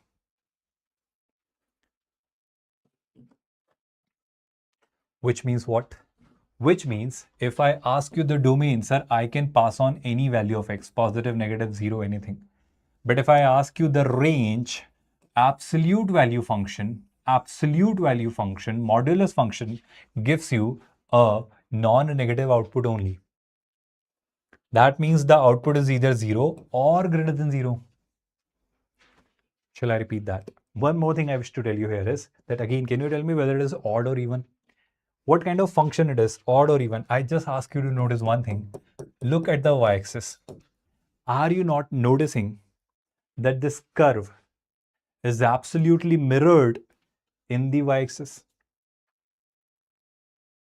Are you noticing this, all the participants? This curve is mirrored with respect to the y-axis. And if it is getting mirrored, I hope everybody clearly getting this thing that here, this curve is an even function. I hope you remember the concept of even functions, don't you? Yes or no, all the participants? Yes or no? So few things very clearly we have understood: domain, range, and the type of functions it is. With this, let us try few very simple, very silly, very easy, straightforward questions. One-shot questions are enough for JEE Mains. I'll say, Akshay, to be very honest, to be very genuine, to be very precise, to be very straightforward, I'll say one-shots are good for revision. One-shots are good for a quick summary. We hope and assume, let's say I've gone through a chapter, you couldn't study it properly, but you really cannot go through the whole chapter again. So there you're using one shot as a resource to cover that one chapter in one shot. And in one shot, majorly we focus on the theoretical concepts, the core ideas of the chapter through some limited amount of questions because it is a one shot. We don't have much time. So I never appreciate or advocate that one shots are sufficient for JEE Mains. They are never, trust me. We all know that. But we also know that if you want to cover theory, core concepts in a one shot, in a one quick manner, the one shots are always sufficient. But sir, then how are we going to crack JEE Mains or advanced? My dearest students, to crack JEE Mains and advanced, the primary criteria is how much hard work are you putting from your end? Are you reciprocating it from your end? Are you solving questions? Are you solving PYQs? Are you solving some sufficient amount of questions, some adequate amount of questions, some good, decent quality questions? So you can understand theory with one shots, but to have a good command, to have good understanding, to build good, clarity, you need to practice a lot. Now, I'll always emphasize in every single one shot, I put this one single constraint or condition that whenever you are watching these one shots, they are never sufficient. So after watching these one shots, first of all, your primary job is not to watch one shots. Your primary job is simply attending the live lectures, the live classes which are getting conducted in your respective institutes. And after that, if you have ever missed a one shot, watch. If you ever missed a session due to some mistakes, or if you could not cover a chapter completely, then go for one shots. After one shots, I'll always recommend that go through PYQs. PYQs also, you should focus on JEE Mains first. And I'll say, solve the last 5 to 6 years PYQs in this scenario. So 2020 onward, PYQs of JEE Mains are always sufficient. But after doing all the JEE Mains PYQs, I'll say shift to the JEE Advanced PYQs. And when you're solving JEE Advanced PYQs, you can still solve the last 26 years PYQs, that is 2000 onward PYQs. That should be an ideal strategy. I hope everybody got a decent clarity on this. Shall we try some questions so that we can understand this concept of domain and range with more clarity? So let's figure it out very quickly. First question, 2x minus 3. It is given inside an under root. So if something is given inside an under root sign, how do we deal with this? How do we deal with this? Can somebody tell me this? Sir, inside an under root, only non-negative values are defined. So will you all not say that for the first question, I'll say this will be defined only when 2x minus 3 is non-negative, which means x has to be greater than or equal to 3 by 2. So if somebody asks me that domain, what will I say? Sir, any value greater than 3 by 2 can be taken. I'm sure everybody was able to think like this, yes or no, yes or no. That's the basic idea of domain. But sir, how do we define range? So for range, what I'll say is, it is inside an under root sign. So if I put 3 by 2, the minimum value of x is 3 by 2, and it is this increasing function, 3x minus 2 is a linear function. So if I keep increasing, I'll keep getting different values of 2x minus 3. So my whole point is really simple here, students, that here, if you keep putting different values greater than x, greater than 3 by 2, you will keep getting different positive values. You will keep getting all the positive values. At 3 by 2, you will get its minimum value to be 0. And after 3 by 2, you will keep getting different positive values. Because it is ultimately an under root sign. So 2x minus 3 minimum is 0. But what about its maximum? It will keep increasing. Greater than 0, 1, 1.2, 1.7 and so on. I'll keep getting different positive values of 2x minus 3 when I try x as any value greater than 3 by 2. So for any value of x which is greater than 3 by 2, 2x minus 3 will be positive. Yes or no? And if 2x minus 3 is positive, under root over anything positive is positive. So my whole point is that the range of this function is any positive value, or rather 0 or anything positive, because 0 I'll get when x is 3 by 2. Understood my point, or shall I repeat it? All the participants. Everybody comfortably getting it? Yes or no? Shall we try the next question, the second question? A very simple, absolutely easy, direct question. Sir, here the problem is the denominator can never be 0. Because in reciprocal function, we cannot afford to keep it. So technically, you're saying x cannot be 2. So domain, if I wish to put my comment on, I'll say it is any real number except for 2. Because if I try x as 2, denominator becomes 0 and we cannot keep it. Sir, what about the range? What do you think about the range? I'll say, again, look at that reciprocal function. In that reciprocal function, what were we avoiding? Sir, we were avoiding that that expression cannot have 0 in the denominator. So output can be anything except for 0. Because no matter whatever you keep, you can never make it 0. Cross multiplication, if you do, you will get 1 is equals to 0, which is a clear violation of maths. So I hope you're realizing reciprocal function is never 0. So I'll say 1 upon x minus 2, reciprocal functions graph, if you go and check, you will realize that, sir, 1 upon x minus 2 can take all the real numbers except for 0. That is going to be the range. Did you all get it? Did you all understand it? Or shall I re-explain this part? Everybody comfortably processing it? Sir, can you say something about f of x here? Do you remember that thing which we discussed? Quadratic. I hope you remember. X square, the graph of x square is drawn like this. Yes or no?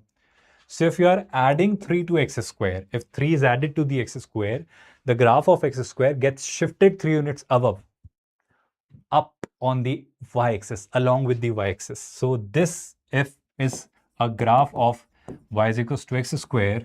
The graph of y is equals to x square plus 3 will be shifted 3 units up along with the y-axis. So if this vertex of this parabola was found to be at 0, 0, this vertex will be found at 3, 0, which means I hope everybody is still clearly noticing that, sir, what about the domain of that function, x square plus 3? So if I ask about the domain, this is clearly a quadratic. Quadratic, you forget, is it not simply a polynomial? And polynomials are defined for all the values of x, minus infinity to infinity, whatever you wish to put, you can. Will it really deny anything? Will it really say that I cannot accept it? You put 0, under root 3, 5, 7, under root 7, anything you wish to put, you can. So f of x can take any real value. So its domain is all the real numbers, minus infinity to infinity. But if I talk about its range, what will you say?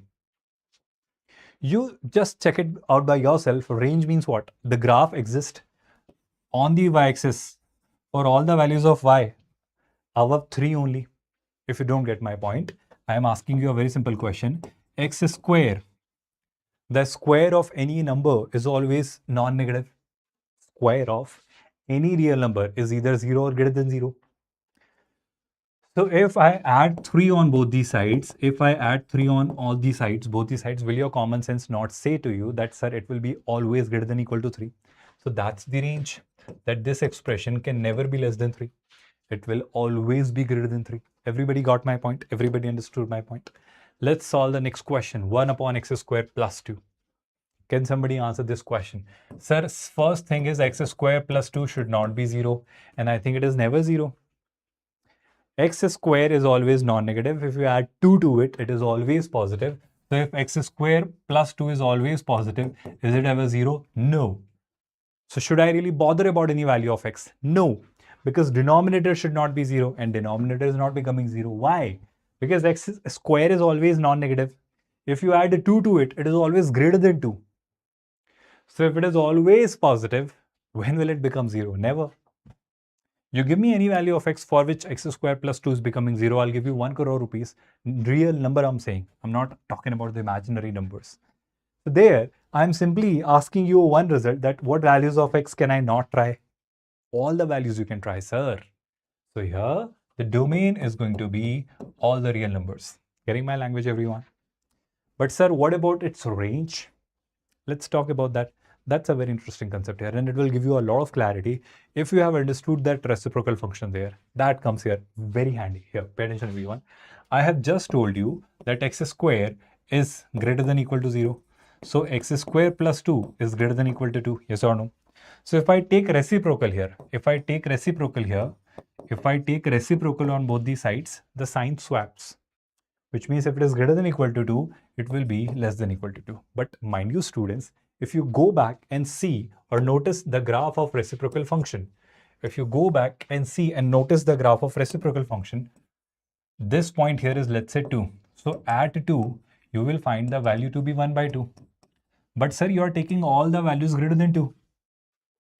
So for all the values greater than 2, what am I getting? For all the values greater than 2, for all the values greater than 2, if I try, the graph is giving me all the values less than 1 by 2. But am I reaching till infinity? I am just moving towards infinity. So what am I reaching towards is 0. But can I get any negative value? No. For all the positive values greater than 2, the reciprocal of them will be between 0 and 1 by 2. The greater value you take, the lesser value you'll get. But even if you reach or move towards infinity, here you will be reaching towards 0. You will not get any negative value. Are you realizing something which I'm trying to make you notice through this reciprocal function?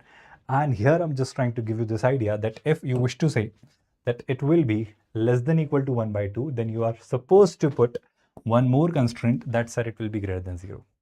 Did you all get it? And this is your f of x. So there I'll say its range is going to be between 0 to 1 by 2. Shall I reiterate it? Everybody understood that whole conclusion? Everybody got it comfortably? Yes or no, all the participants? We'll try this question after the break. So let's take a 10 minutes break. It is 5 o'clock right now. We'll meet in 10 minutes. Is that okay? So we'll resume this class in 10 minutes. So we'll resume at 5:10. I hope it's fine. By the time, you can also have a break, take a break, stretch yourself, hydrate yourself, but stay around so that we can again meet after 10 minutes, right? So in 10 minutes, we'll be back and start our discussion with this question. All right.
Okay, so once again, come back, everyone. Come back if you can hear my voice, if you can see me.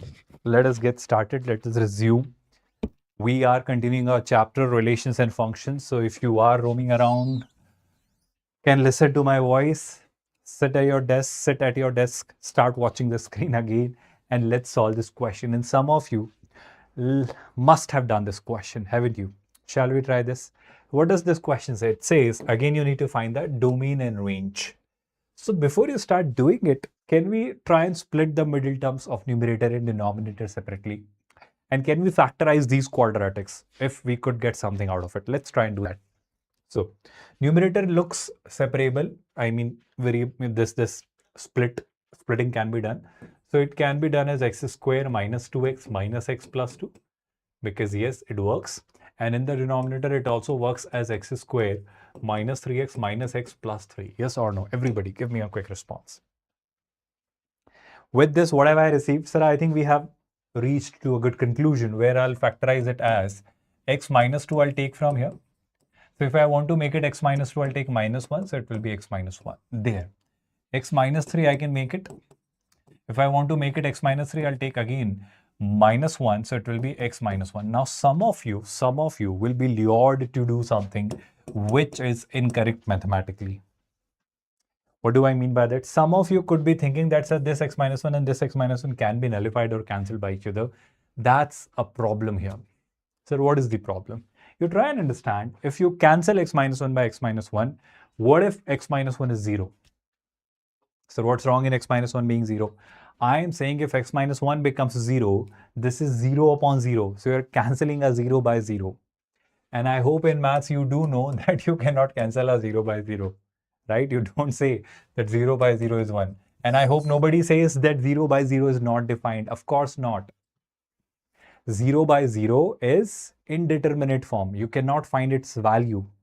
So there you need to learn and understand that if you are willing to cancel this x minus 1 by x minus 1, you cannot. But still, if you wish to, you have the liberty, with one exception, keeping in mind that, sir, I can cancel that x minus 1 by x minus 1, keeping these two factors only, x minus 2 and x minus 3. But I'll say this specifically, that x cannot be 1. Why did I say so? Because if x is not 1, x could be anything except for 1. Let's say x is 5. So in that case, 5 minus 1 is 4, 5 minus 1 is 4, and 4 can be cancelled by 4. So you can cancel a constant by a constant, or rather a non-zero term by a non-zero term. Division is allowed then only. But 0 by 0 is mathematically false. Remember this, I have put this constraint here, and that's why I could get rid of these two factors. Otherwise, if you write it directly as x minus 2 by x minus 3, without even keeping this here, then was the person who created this question a fool? Can he not directly give you this? I mean, let's say if you are not keeping this x minus 1 thing here, this one thing here, and can you, if you write it directly like this, why can you not, keep it like this? Is there any difference between this and this? Yes. If you don't write this, there is an immense difference between this and this. Here, the question itself is telling you that you cannot try a 1 here, x as 1 here. If you try x as 1, 1 minus 3 plus 2, that's 0. 1 minus 4 plus 3, that's 0. So if you try a 1 here in f of x, 1 is not an acceptable value. So if 1 is not an acceptable, who is that person who is showering so much love, celebration, laugh, and amazement? May I know the name of the person, by the way? So I come back to this. F of x here, it's defined as x minus 2 upon x minus 3 with this additional condition that x cannot be kept as 1. Otherwise, you keep it defined like this. Did you all understand my point? Yes or no, all the participants? So I repeat that instead of this definition, you could have gone with this definition while keeping this thing in mind. So I'm redefining this whole question with this change here, that y will be, y I'm treating as f of x as x minus 2 upon x minus 3, x minus 2 upon x minus 3, and there I'm keeping this thing in mind that x cannot be 1. If you really want to talk about its domain, students, will you all not say that, sir, if you really want to talk about its domain, I'll say one very crucial and critical result, That's a domain you want to claim. Yes, it can be any real number except for 1. But can I keep 3 as well? Of course not. Denominator, we avoid keeping 0. So this can be neither 1 nor 3. But apart from that, all the other real numbers I can undoubtedly, unhesitatingly take yes or no, all the participants. One more thing, one more very interesting fact. Let's say we want to talk about its range. Range I can predict with this basic idea that x minus 2 upon x minus 3, I'm treating as y. If I multiply x minus 3 here, so it will be xy minus 3y is equal to x minus 2. If I bring this x here, 3y there. Yes. So with this, if x is brought here, it is xy minus x on the left, and on the RHS, it is 3y minus 2. If you take x common, it is y minus 1. That y minus 1 I push there on the right hand side, it is 3y minus 2 upon y minus 1. Is everyone realizing and noticing something really interesting and beautiful? Something really important. I hope everybody is clearly noticing that if I now treat it as an expression where y is behaving as an independent variable and x has become the dependent variable on y, then why? What can you not try? I hope everybody is noticing that, sir, here I'll say y cannot be 1. Because if y becomes 1, there will be a problem. Yes or no? If you are not understanding my point here, let's try y as 1 here.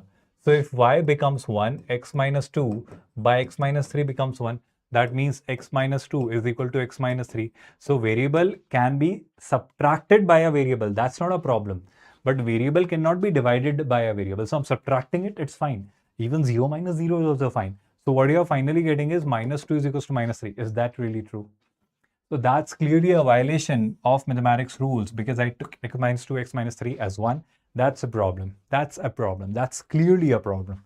So to avoid it, to refrain from doing it, I'll say I should avoid having y as 1. What was y? Y was f of x. So I'll simply conclude this ultimately that if we were talking about its range, y cannot be 1. So I'll come back to this. There I was talking about its domain. Domain we clearly claimed to be any real number except for I think 1 and 3. This is curly bracket, right? Don't confuse it. But if I talk about its range means the output, the values of y, it can again be all the real numbers except for 1. Everybody got it? Comfortably got it? Yes or no? So I hope this part makes complete sense. Now somebody in the beginning was talking about functions being identical in the chart. If you are still here listening to this part, let me clarify the part where we are going to talk about the concept of identical functions. Let's say if I give you two functions, simply two functions, this and this. Let me write it separately first. Let's say there is a function f of x, which is defined as x. There is another function g of x, which is defined as under root over x square. Now, you tell me few things. Which few things, sir? What about this x? What about the domain here? So I'll say, sir, here domain is all the real numbers because it is an identity function. Now, those who think that under root over x square is x, I think they are mistaken because under root over x square is not x, it is mod x. Because here, if this under root and square are cancelled, ultimately what you get is mod x, not x. Remember that, everybody. So I hope first of all you know it very clearly. But along with this, I'm sure one thing you all are aware of is that here, if I talk about its domain, so domain luckily is same because here also I can try any real value. If I try minus 2 square under root, I can take. If I try root 3 square under root, I can take. If I wish to try minus 0.7 square under root, I can take. So yes, there is no problem in keeping any value of x here. All the real numbers I can try. So whether this function you want to talk about or this function you want to talk about, both are same in terms of domain. I did not say they are identical. No, I did not use that word. I said their domain are same. Okay, sir, that's great. What about their range? Before I talk about the range, will you not say, sir, if you try and find f of 2, it will be 2. If you try and find g of 2, it will be 2 because mod of 2 is 2. So yes, up to an extent, it is giving me the same values, which means if x is tried as 2 here, and if x is tried as 2 here, you're getting the same values. I am sure some of you must have noticed one more thing, that f of minus 2 is minus 2 here. But if I try g of minus 2 here, it is under root over minus 2 square, which is under root over 4, which is 2. Or you could have called it that it is nothing but mod of minus 2, which is 2. So those who were thinking so far that they could be identical function, that sir, this x and under root over x square under root are cancelled, so it is also x. So x and x are same, so they are identical functions. I think that assumption is very well broken here.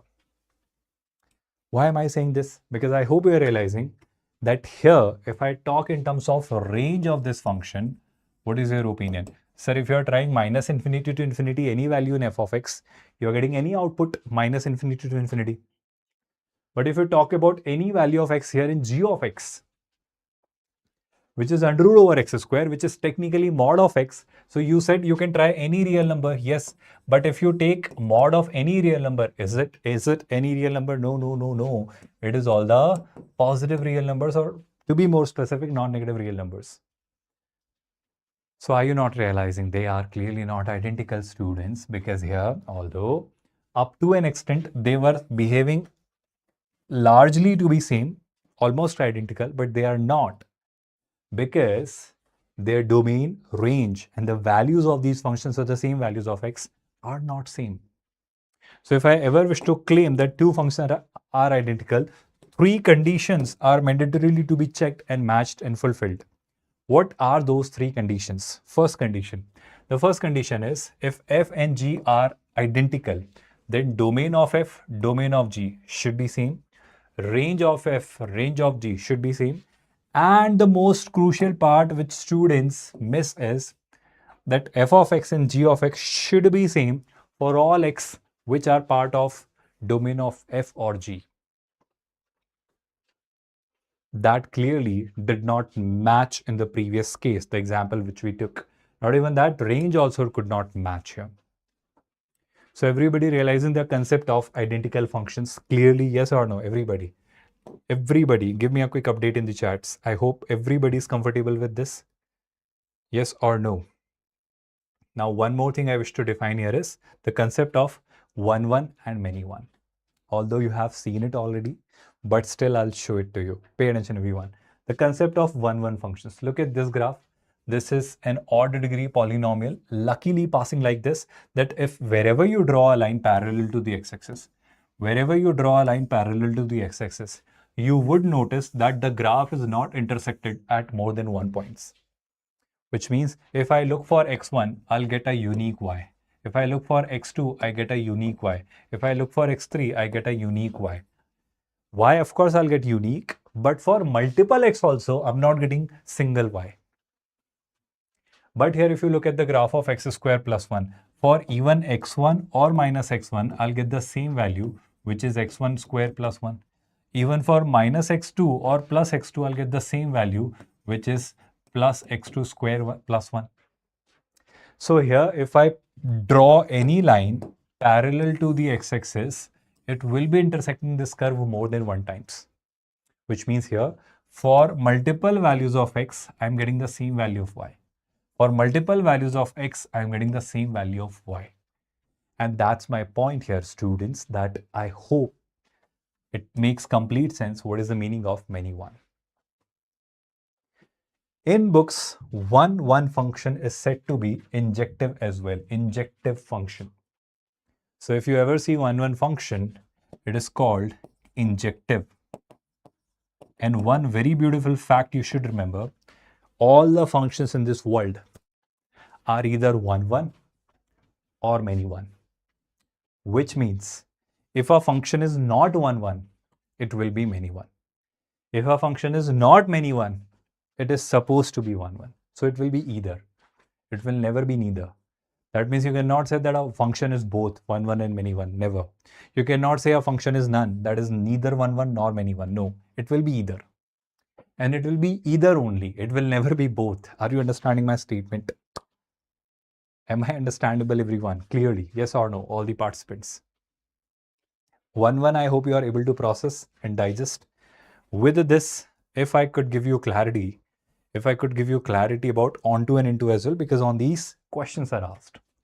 Onto and into, if I could introduce, that's a very interesting concept where, let's say, if I'm told that there is a function f defined from R to R, where definition of f of x is given as x square.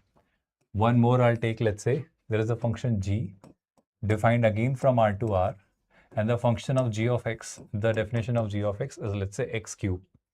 So if I ask you the domain, of course, you without any hesitation can say all the real numbers because it is in polynomial.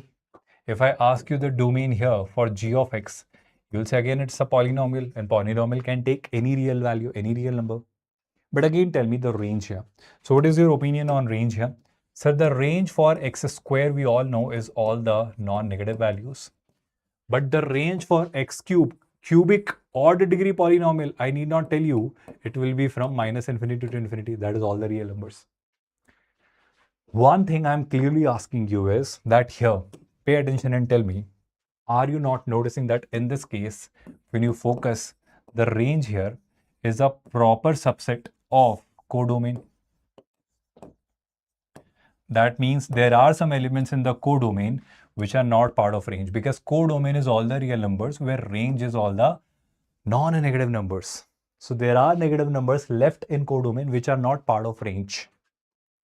If you ever see a function like this, you call it into function. You call it into function. But here in this case, luckily, you all must have noticed that, sir, its codomain is real numbers, its range is real numbers. So here codomain and range are not just, range is not just a subset. Of course, it is a subset, but it is equal to the codomain. It is equal to the codomain. It is same as codomain. There is nothing left in codomain which is not a part of range. Everything which is there in codomain is there in range. So such function is called an onto function. And onto functions are called surjective.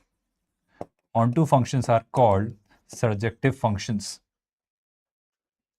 Again, the same philosophy follows here, that a function is either into or onto. That means if a function is not into, it will be onto. If a function is not onto, it will be into. But a function can never be both. I mean, you'll never see somebody saying that a function is into as well as onto. No, they are contradictory. And yes, that is also true that a function is never neither. That means if somebody says it is neither into nor onto, that's also false. It is going to be at least one. Sorry, it will be either one, exactly one. Everybody processing my statement comfortably, the concept of onto and into clearly. I'll give you one more example so that it gets digested, so that it is not confusing. For example, if I take a function f of x as sine x, but while defining it, the function I gave you is from all the real numbers to all the real numbers. But I hope you do remember, you must have studied it in 11th standard only, that when you draw the graph of sine x, you must have seen that, sir, it lies from -1 to 1 only. That means range of sine x, if you look at, it is from closed interval -1 to 1. But its codomain is given as the real numbers. So I'll say its range is a proper subset of its codomain, which means there are a lot of elements in its codomain, infinite elements in codomain, which are not a part of range. So that is not surjective, that is not onto. So this is an into function. So are you not noticing that, sir, onto and into is totally in our hands? Somebody who sets the question, had he defined f of x in the same question, if somebody gives you a definition of f of x as, let's say, not from f r to r, had they given you f from r to -1 to 1, in this case, what would happen? Sir, codomain is -1 to 1, range is -1 to 1. So range and codomain are same. They are equal, they are identical, they are same sets. Whatever is codomain, the same thing is range. So in that case, it is not into. No. It is onto functions. And onto functions are said to be surjective. Surjective function. Everybody understood it. Everybody comfortably got it. Everybody got the whole idea, the whole concept of functions being onto and into. Yes or no, all the participants. Tell me honestly. Let's find out whether this function is onto or into. So let's take some time. Let's try it, and then you tell me whether it is onto or into, right? Let's do it, everybody. You try it. I'm just having a 2 minutes break, and then we'll resume. I'm just having some water, and then we'll continue.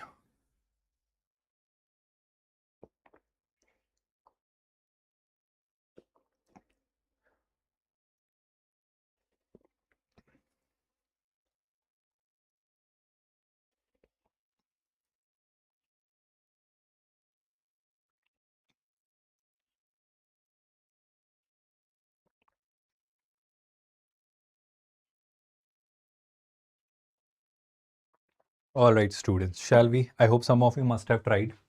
The question says this function f is defined from R to A. So I hope everybody is realizing that this A here is given as the codomain. The function is given by x square upon x square plus 1. Okay. And what am I told? That this is a surjection. Surjection, I hope everybody understand, is onto function. Then I'm asked to figure out A. I hope somebody even says it is surjection. Surjection means it is an onto function. And if it is an onto function, what does it mean? It means a range and codomain are same. Range and codomain are same. So here if I'm told that this set A is its codomain, codomain. So this A, if it is codomain, this function being onto or surjective, its range is also going to be A.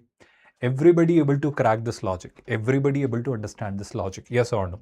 And if you are able to, the question boils down to the fact that you now need to find out its range technically. So this question is not a question on onto it, surjection, like that. It's simply finding its range. Getting it? Let's do the range quickly. So if I'm given f of x, which I'm writing as y for a while, as x square upon x square plus 1, there are multiple ways or methods. One of the simplest logic which you all could have noticed here is that, sir, can I add 1 to it? And of course, if I'm adding 1 to it, I got to subtract. So this particular part I'll write as x square plus 1 upon x square plus 1. That I'll write as 1. And this part I can write as x1 upon x. Although you can do it intuitively as well with logic only. But let's say if you don't want to apply much logic here, if you want to apply the core principles of maths, there also you can get it. Now, I'll go one by one. First of all, you help me with x square. Sir, we know x square is always non-negative. Indeed it is. So x square plus 1 is always greater than equal to 1. Yes. Now go back to the reciprocal function. Do you remember that concept of reciprocal function? This is how you draw the reciprocal function. So at 1, you find it to be 1. So if I try all the values greater than 1, the function will give me all the values less than 1. So I hope you're realizing for all the values of input greater than 1, 1 by x is between 0 to 1. Able to process it? So if x square plus 1 is greater than 1, its reciprocal, that is 1 upon x square plus 1, will be less than equal to 1 by 1, which is 1. And of course, it will be positive. Got my point, everyone? Yes or no? Now, one thing I'm asking you to do is that, sir, we are not much interested in this. We are actually interested in negative of this. We are interested in negative of this. So if I do negative, I'm multiplying it on both the sides by negative sign. So sign changes, sign swaps. So if I change the sign, what will I get or what will I see? Let's notice it. So I hope so far everyone able to process the logic, the whole idea I'm trying to give or build here. So if I change the sign or if I multiply it by negative sign, I'll get minus 1 less than equal to 1 upon x square plus 1 with a negative sign less than 0. Yes or no? But sir, we don't need it. We need 1 minus this. So if I just add 1 on both the sides, this is 0. This is 1 minus 1 upon x square plus 1 and this will be 1. And what was it? It was y. So I'm receiving y to be lying from 0 to 1. That I can say that y lies from 0 to 1. What is this? Values of y. That means I've cracked the range of this question. The range of this question is from 0 to 1. And if this function was on to, this is going to be the set A. Now, I am saying that instead of doing it like this, can there be some other better approach to do this, to solve this?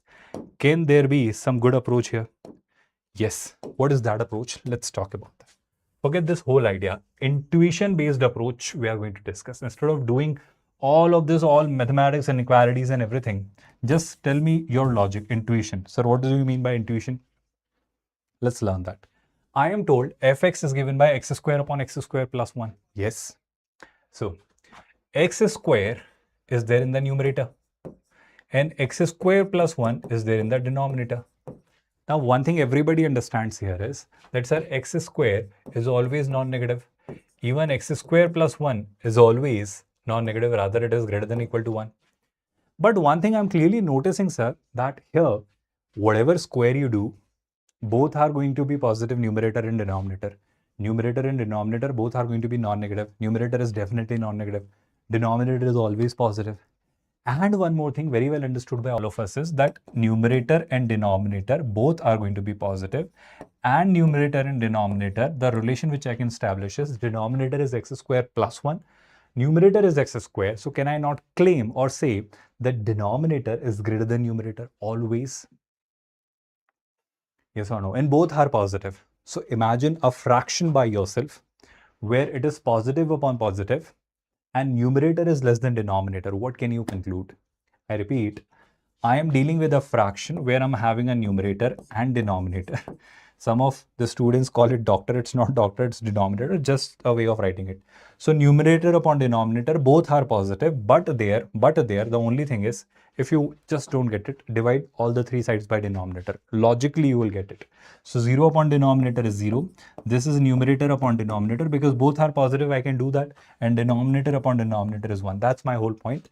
This, I think you know logically as well, that if denominator in a fraction is greater than numerator, then the expression is always less than 1. But in one case, both of them are going to be same. In one case, both of them are going to be, it will give me an output 0 because numerator's minimum value can be 0. So numerator upon denominator, minimum can be 0 because it can become 0. So 0 upon 1 is 0. So its minimum value will be 0. So this whole idea, this is what I'm writing here to explain you. This is not what you're supposed to do. This all you could have done in your brain. Yes or no? Of course, this is not what you'll be doing in IDJE, an examination like IDJE. But if you ever encounter an expression like this, which you definitely will, then this is how, with your intuition, you can think. You really don't have to apply a lot of inequalities and everything like that. Everybody getting it, everyone able to process it. Yes or no, all the participants. Shall we try one more question here? A very, very, very, very beautiful and amazing question which uses the concept of principle of inclusion and exclusion. Shall we do it? Everybody. How do we do it? It says there is a set A which has 3 elements. There is one more set B which has 5 elements. Then we need to find the number of 1-1 functions from A to B and number of onto functions from B to A. Okay, shall I solve the first part first? Number of 1-1 functions from A to B. Let me do this part, right? Let me do this part. Number of 1-1 functions from A to B. I'll try and explain it logically with the help of permutation and combinations logic. So what am I told? Set A has 3 elements. So let's say set A has 3 elements, A1, A2, A3. Set B has 5 elements. Let's say B1, B2, B3, B4, B5. So this is set A, this is set B. Yes or no? Everybody getting it? All the participants. Here I am told to calculate the number of 1-1 functions. Go back to the basics of permutation and combination. Here we are.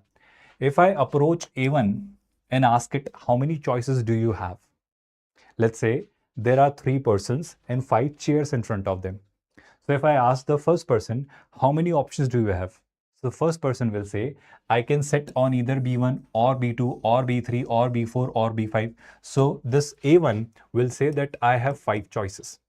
Let's say A1 has occupied B2, the second chair. A1 has occupied one of the chairs. Just to make you understand this, I'm doing it. Now, if I approach A2, what will A2 say? It will say, since we need to ensure that it is a 1-1 function, so A2 cannot occupy B2. 1-1 functions, 1-1 function. I hope you remember 1-1 mapping. So with this concept of 1-1 function, will I not say that A2 does not have a choice B2, so A2 has one choice B1, second choice B3, third choice B4, fourth choice B5. So will I not say that A2 now has 4 choices and means multiplication? If I now, let's say A2 has occupied B4. So A2 has also occupied one place. Now, if I ask A3, how many choices do you have? So A3 as an individual will say, if I wish to maintain it, the mapping as 1-1 mapping, so A3 cannot go to B2 or B4. So A3 has three choices, B1, B3 or B5. So A3 has three choices. So technically, the number of 1-1 mappings from A to B will be 5 into 4, 20 into 3, 60. Did you all understand this? Did you all get it? Has everyone comfortably gotten the whole idea, or shall I repeat it? Everybody, yes or no? With this part where you deal with number of onto functions from B to A, this particular part will discuss in the second part of relations and functions. Yes, we are discontinuing it now. Discontinuing means ending this session here at this stage, believing you all have had a decent clarity on this chapter.